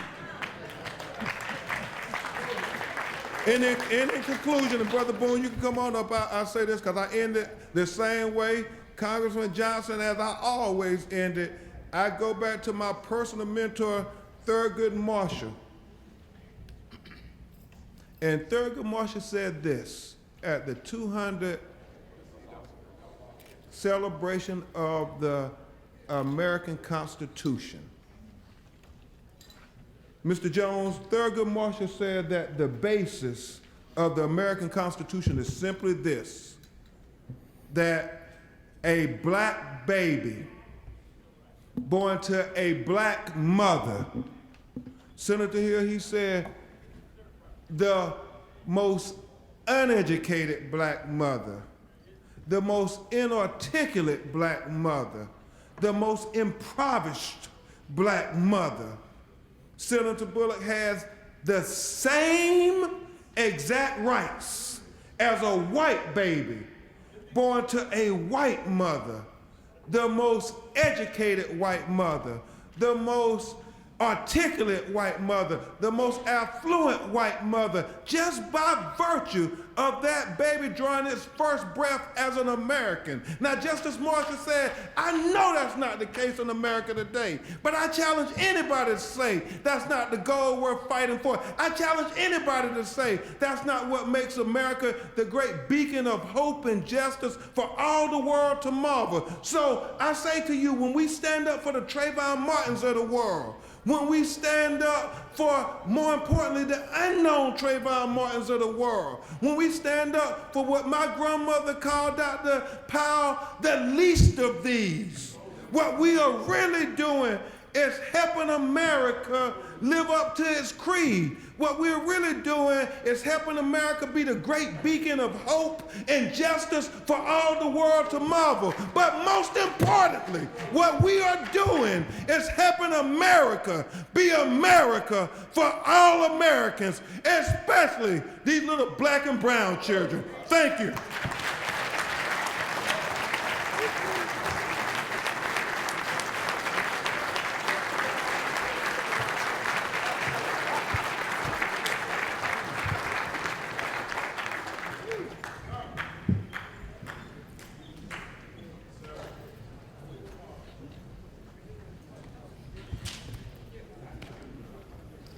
Thank you, Brother Crump, for being as fiery as usual, man. Thank you so much of your passion and commitment and your call to action. Thank you so much. Now, with all that applause, I'm not really ask you to give me a little bit more patience of your time. The session's supposed to end at 11, but I think if you can give us to about 11:15, we're good. We have 2 more presenters, and then we have a young man who's gonna give a testimony of his story of being a young father and also being a participant in a fathered program. So I'm gonna need your patience, but again, one of our esteemed fraternity brothers, our Congressman Hank Johnson, has come in, and certainly out of protocol and respect, we want to make sure that he has a chance to bring some greetings and few words to all of us. So please welcome Congressman Hank Johnson. Thank you. Thank you, ladies and gentlemen.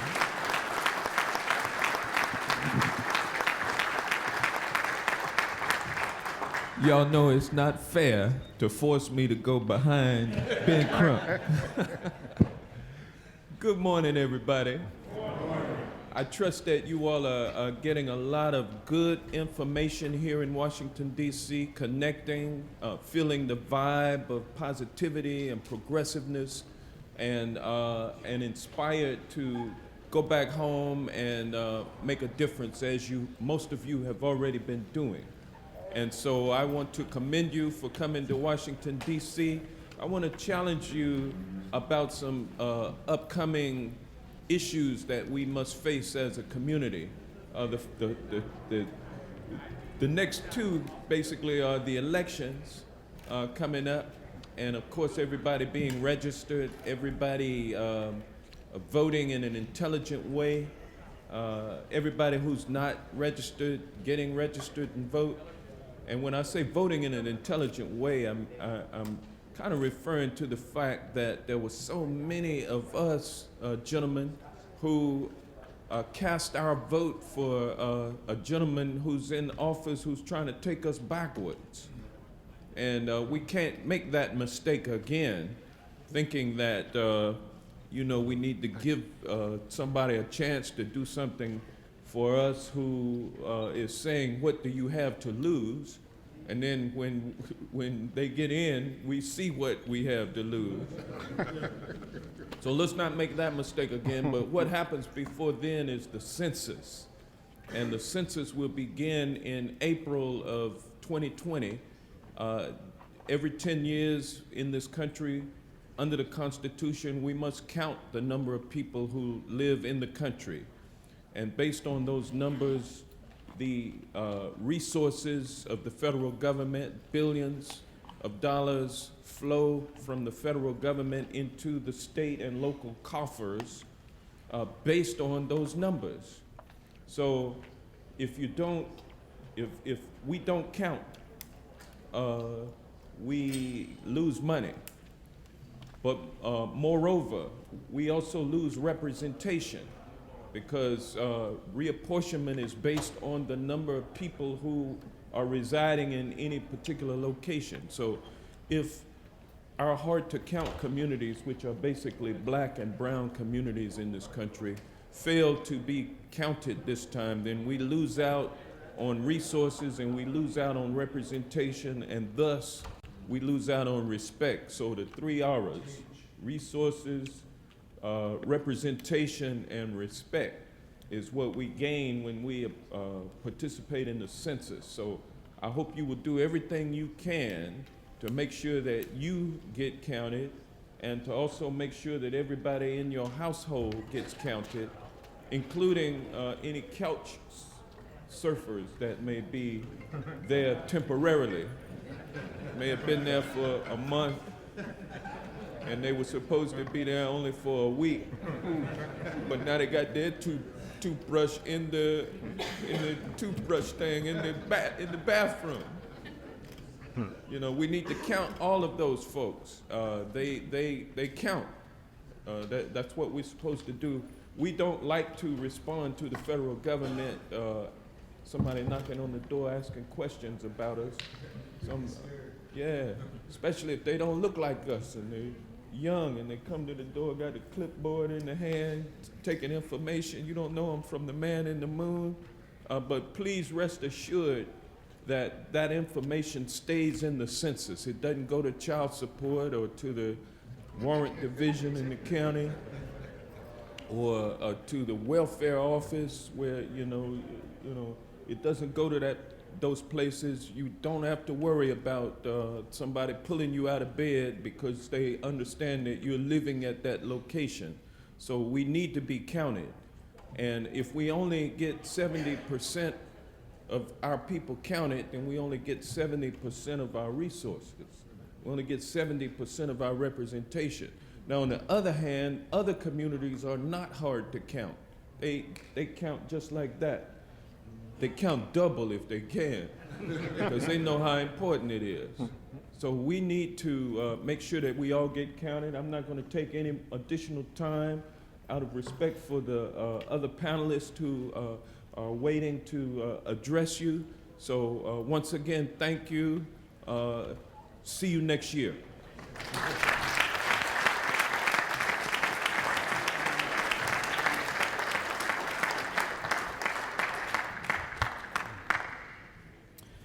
As Brother Jones come up to give us a walkthrough of what it's like to be involved in a day-to-day father program and the impact that the program is having on the fathers and families in his city of Baltimore. And then after that, we're going to have a testimony of one of his young participants, this young father in his programs. So as we bring up Brother Jones, I do want to acknowledge two members of the fraternity. Brother Frank Malone, who's the commissioner here in D.C. on fatherhood. We have our state official, Brother Nick Charles in the back, who's a state official. So Brother Jones, come on up and just give us the work that you're doing in the city of Baltimore and your program and the impact that it's having on fathers and families in the community. All right. Thank you. If it's okay, I'm gonna stay. That's here. cool. You got me? Can you hear me? Great. Good morning, and Tabiti, thank you for the opportunity. A little bit more? Okay, great. Tabiti, thank you for the opportunity, the invitation to come today and to share a few words about the work in Baltimore that has relevance for other places around the country. I'm honored that I'm here today with Mr. Antoine Vaughn, who you'll hear from shortly. But I can't tell you that my day was made when he joined me on the train from Baltimore to be with you all, and I think you will know what I mean when you hear from him. Let me first by thanking my wife for giving me permission to leave home again. I've been gone all week, and I know she's about tired of that. But I want to start by making a connection to the work, to the field, that you would not have an appreciation for. So you heard originally from Dr. Mincy. Dr. Mincy's,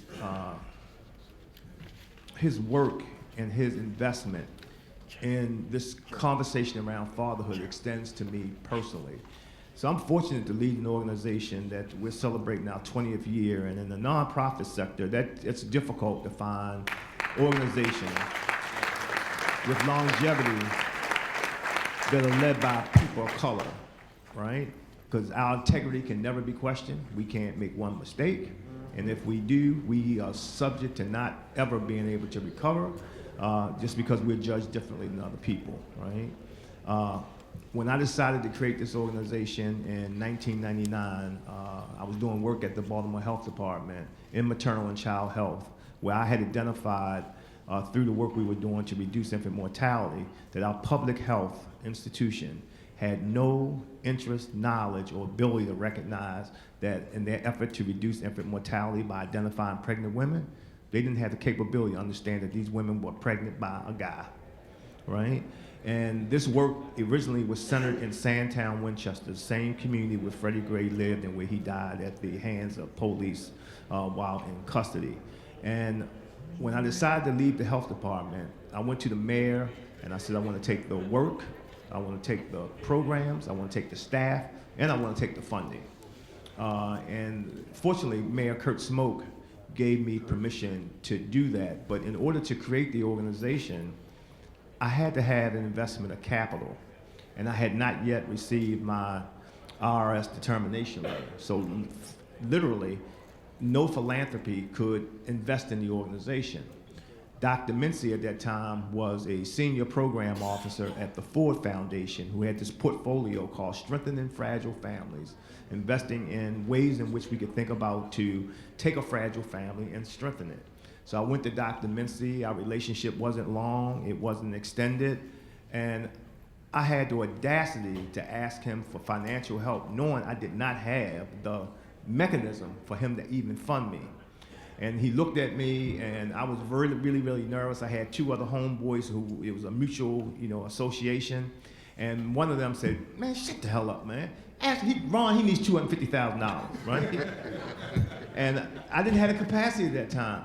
Ron kind of looked, and then he kind of smiled a little bit, and he said, look, this is what we're going to do. This is our strategy. I got an organization I invest in D.C. We're going to put that $250,000 into that organization to serve as your physical agent, let you draw down on that money to build the infrastructure for this organization. My expectation is you manage the relationship with me, and you do it with competence, right? That is why I'm sitting here today, because of that investment. Right?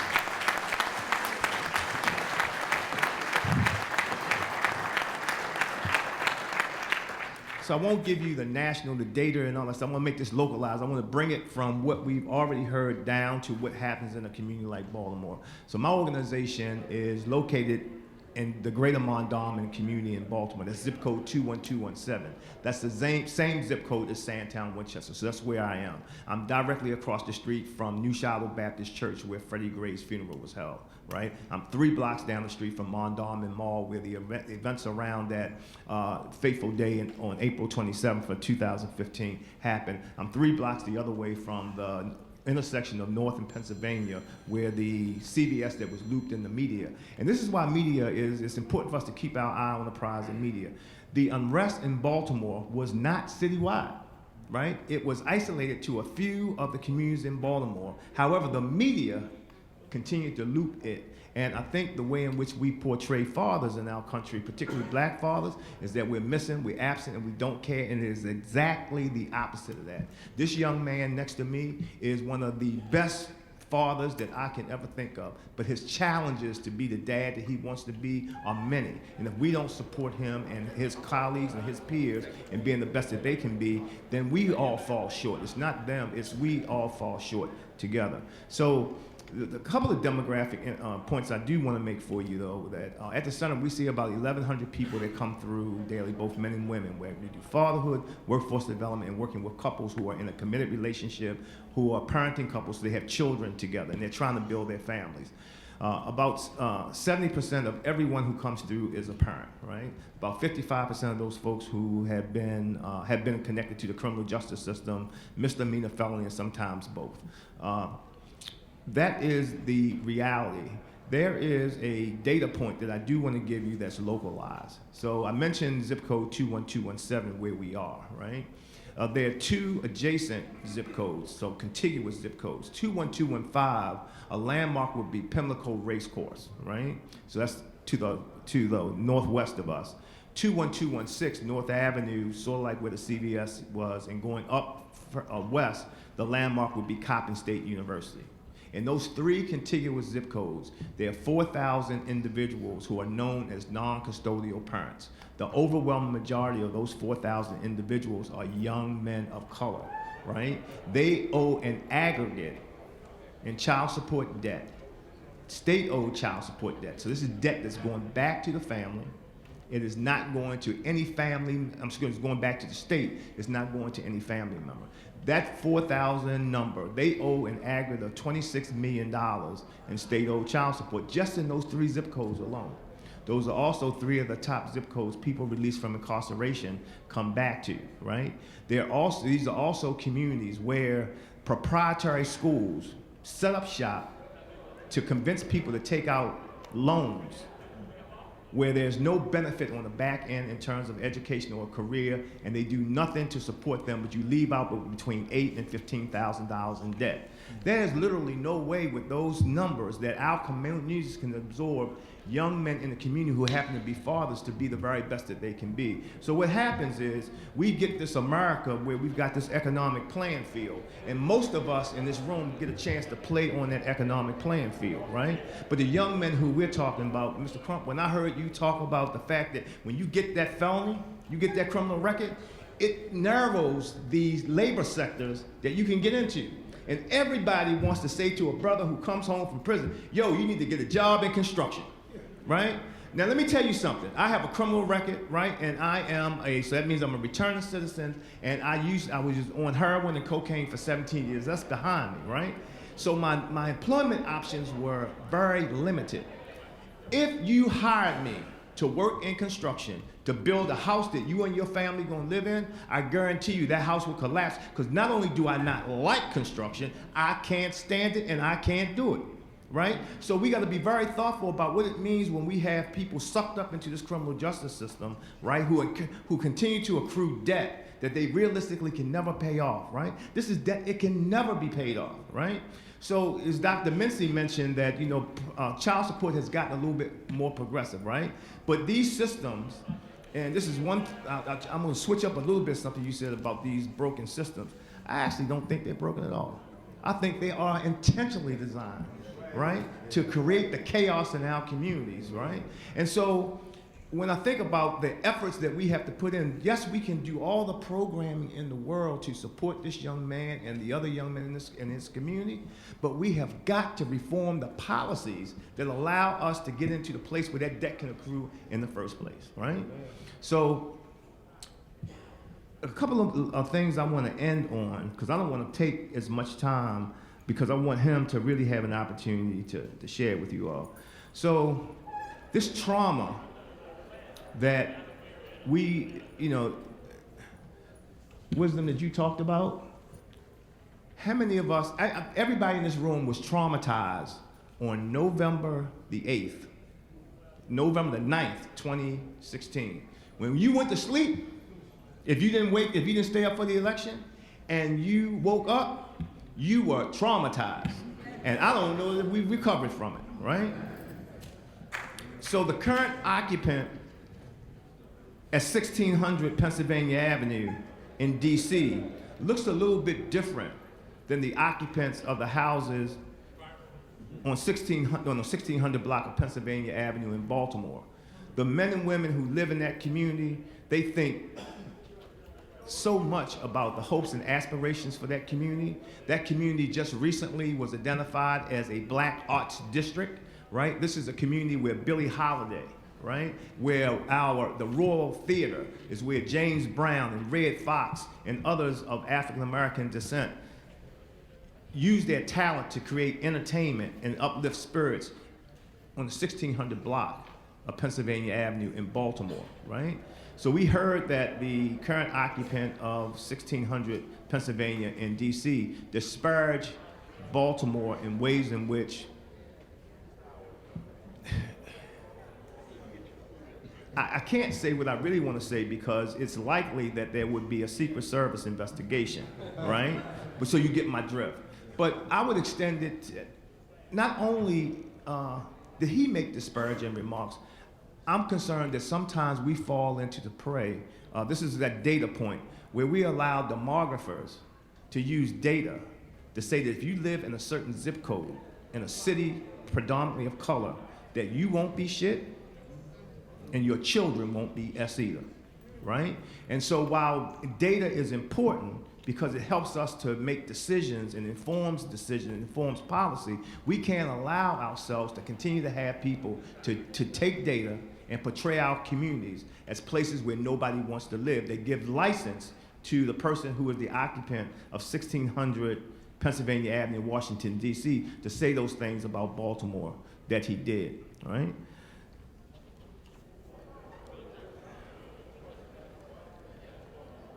As we continue to wrestle through this issue of fatherlessness in our country, I do want to say this to all the young men in this room.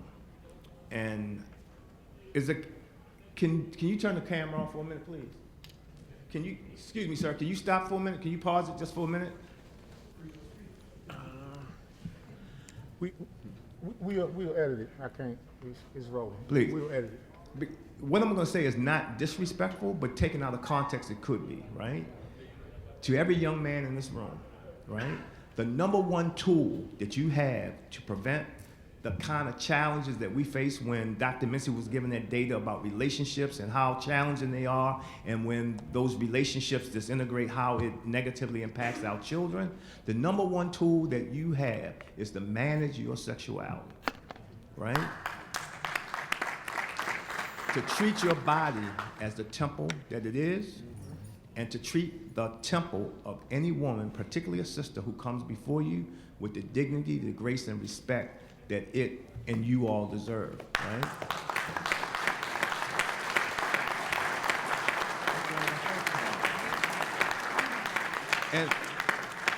And I'm very cautious about having these kind of conversations publicly as opposed to intimate groups, because sometimes the language and the way in which we talk to one another, sometimes it's intended for the right purpose, but it gets misconstrued when it's consumed by other people, right?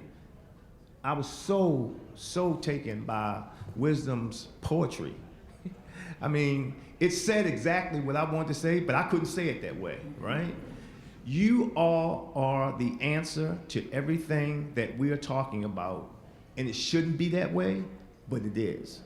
So I hope that what you will do going forward with your future, with the tools and the assets that you have, that you contribute back to this conversation. You challenge us, you push us, but you put forward the promise of our community that you believe it deserves.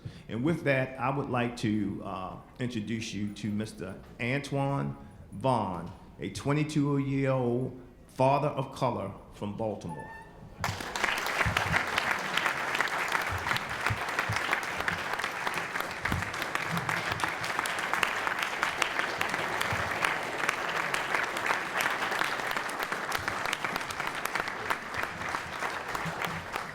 Thank you. Can you hear me? Can you hear me now? Good morning, everybody. Good morning. First, I want to say all of my brothers in the middle and the back, like, y'all look good. Like, y'all made me look bad. Like, y'all really look good, you know? Can you hear me? Can you hear me? All right, I also got to say that I don't want to offend anybody, but I can't sugarcoat anything. Like, I'm gonna just tell you what it is. I come from Baltimore City. Growing up, my mother was smoking crack. My father was an alcoholic. All of my cousins selling drugs.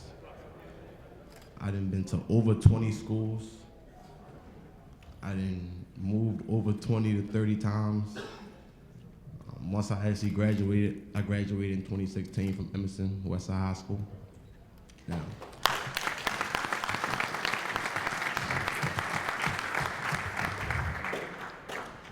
when I graduated, I didn't really know what I wanted to do. I always had a head on my shoulder, so I thought I wanted to go to college, but I was like, I can't pay for it. I wasn't even thinking about loans, like I ain't taking the loan out. Got in some trouble, I got stuck, and I was just in the neighborhood, and I came across Strive, Center for Urban Families, which is Joe Jones. Long story short, that was the start. That was in 2017. That's when I realized that I really had power over my life, because all my life I really had no say in nothing. So it was like certain stuff, it was expected. I was expecting to go to jail. I was expecting to not get a job, or like just had to settle in life. I was just expecting to have a child. I was just expecting all this madness, this program way of thinking. So now, during that time, right after Center for Urban Families, I joined a nonprofit called CLEAR, Community Law Action. We stopped the automatic prosecution of teens and child adults. Right now, I'm on the Maryland State Advisory Board, and I'm a member of the Mayor's Office of African American Males Engagement.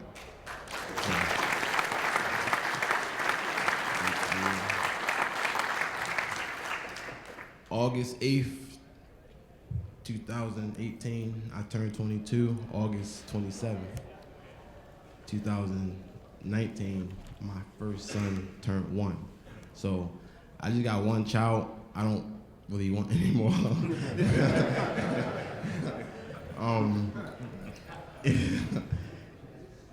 My son is a blessing because he's gonna actually be living with me full time starting Sunday.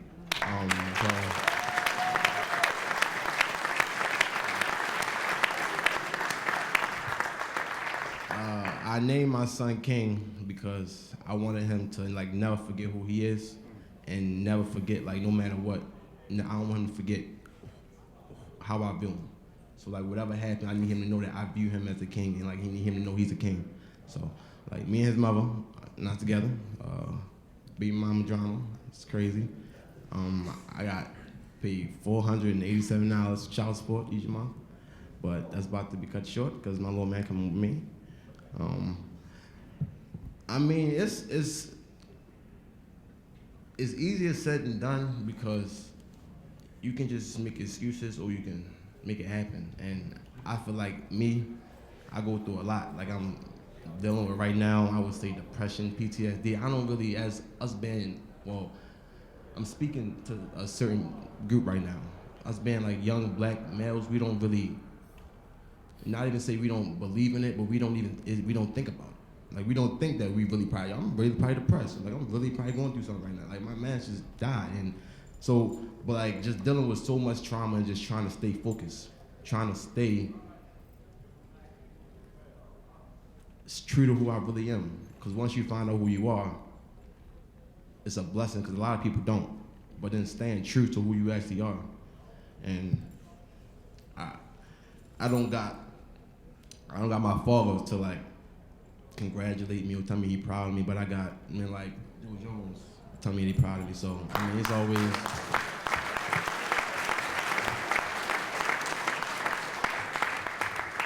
But that's really that's really all I really got. Like I'm not Superman or superhero. I'm just overcoming the negatives. Like, and it's not easy. It's not, but it's worth it. It's worth it.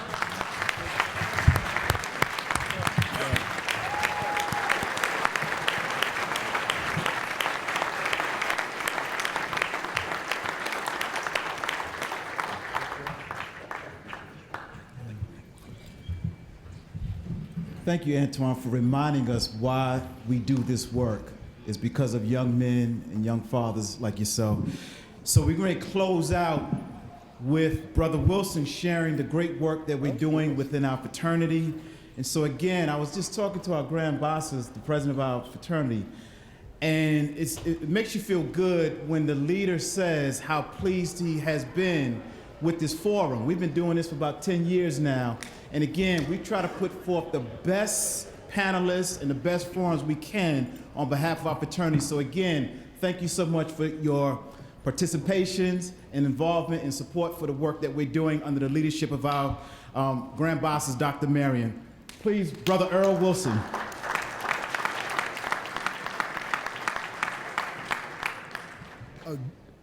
Good morning. Good morning. First and always giving honor to God and His Son, Jesus Christ. I must always acknowledge them on these occasions.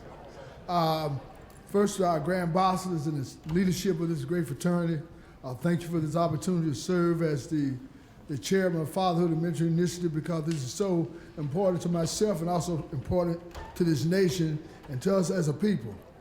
Omega Psi Phi fraternity, since its inception in 1911, has instilled its DNA uplift. Uplift is one of our 4 cardinal principles, and we've been doing this business a long time of reaching back and doing what God has told us to do to take care of the least of these. And this is what this is all about for myself and for this fraternity and for our leadership. Oh, yeah.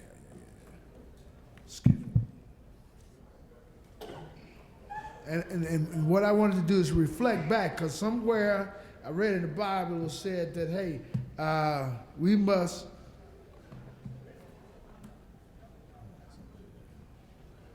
as God told the Israelites when they crossed the Jordan, put down those stones so you can remind the next generation where you came from. And for too many times we don't do that, to tell our next generation how we got over, how we got to the point that we are right now in this nation. So that I want to reflect back upon what Omega has done since 1911. You're going to see that this mission has not started for its policy making. Brothers have always sat in leadership positions throughout this country.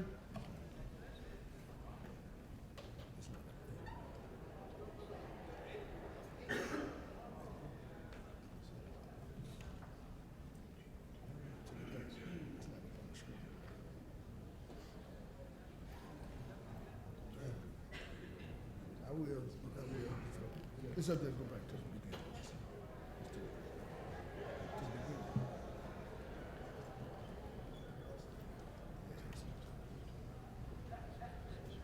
Excuse me. We must all reflect back upon where we are and what has been happening before us. Those brothers who started this fraternity and those who served prior to us gave us a solid foundation. That's what Uplift is about, and making difference in the policies that our fraternity has put forth. Just looking at the segregation of the military for men and for young boys.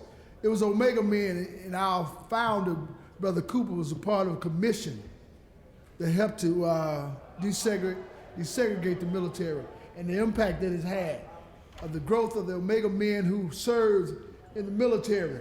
So many of us, like myself, was able to retire as Lieutenant Colonel in the Air Force because of what our founders and other brothers did before us, and they helped to shape the policies that affect the military of this great country. Our former executive director, first executive director of this fraternity, worked with President Johnson. Also, the brothers of Alpha Omega worked with President Truman to help shape policies that we are receiving the benefits from today. The great city of Washington, D.C., when there was those riots, it was a brother who was an Omega Man who helped change the landscape here in Washington, D.C. And with that, he got the brothers of his fraternity to assist in this effort. Look at the impact Omega has made, Brother Benjamin Hooks, NAACP, the marches that happened throughout this country. Omega Men have always stood forward when there was issues that were affecting Black America. Even at the state levels, brothers were making decisions in parties that affect labor, that affect the jobs, the safety. Then you look at our Grand Conclave in 1953, where the brothers of Omega demanded the United Nations to establish a policy of democracy now or never. So this has been a part of our DNA throughout our existence. Then you have Dr. Carter G. Woodson. It was because of the impact that racism was having on this nation and the lack of knowledge about Black America that he had started Black History Month. We had a commission of brothers of Benjamin Mays who also started a commission where they gave funding to the HBCUs during that era. This is why you have Morehouse College able to continue on and support young Black men through college. What also has impacted us of the number of Omega men who are college president now and even today. The impact that we're having on education and the information that we are giving to this nation. Now today, thanks to our grand boss and to our leadership, we're still fighting those issues. We're still out front when it comes to racial injustice, when it comes to domestic violence, voter registration, prison reform. We're on the front line today with brothers like Brother Crump, leading the way that we can get our message out. And this is the message that we're taking throughout this community. We have a call to action, our grand bosses on the Judge Kavanaugh case. Also the rally of injustice in Philadelphia. Omega men always step forward. This is our charge. As I said, uplift is part of our DNA. One of the key things that when Dr. Marion came into office, he said, Brother Wilson, we need to place more emphasis on mentoring. Yes, we are doing mentoring. We are doing mentoring for young men, but we need to establish a program internationally, Project Manhood. We're mandating now that all chapters throughout the world, the 17 countries, will have a mentoring program. So brothers, I ask that you go back to your chapters and ensure that by 1 September, in your next administration, that every chapter establishes a Project Manhood program. This is you look at that picture with a Q. We have Brother Ricky Lewis out in California. He also one of the largest youth leadership conferences throughout this world, where we bring young men, single parents, and also non-resident parents, and we host sessions talking to them about life skills that will help them ultimately to develop young men to be positive citizens today and future leaders. Our vision for this program is to be the premier global male youth mentoring program that develop adolescents to produce excellence. This is our goal, so we're asking that you are here in your city, contact the chapters so that your young men can get involved in our mentoring program. One of the key initiatives that we're putting together right now, and we have our first one on May the 5th at Alabama State University. We're targeting HBCUs. We're taking the youth leadership conference to all the HBCUs again, both for youth, male, and also for the fathers and mothers. We'll hold sessions there. And one of the critical things is that we always get the subject matter experts there. But for those of you who have youth mentoring programs, you work with the Boys and Girls Club, the YMCA,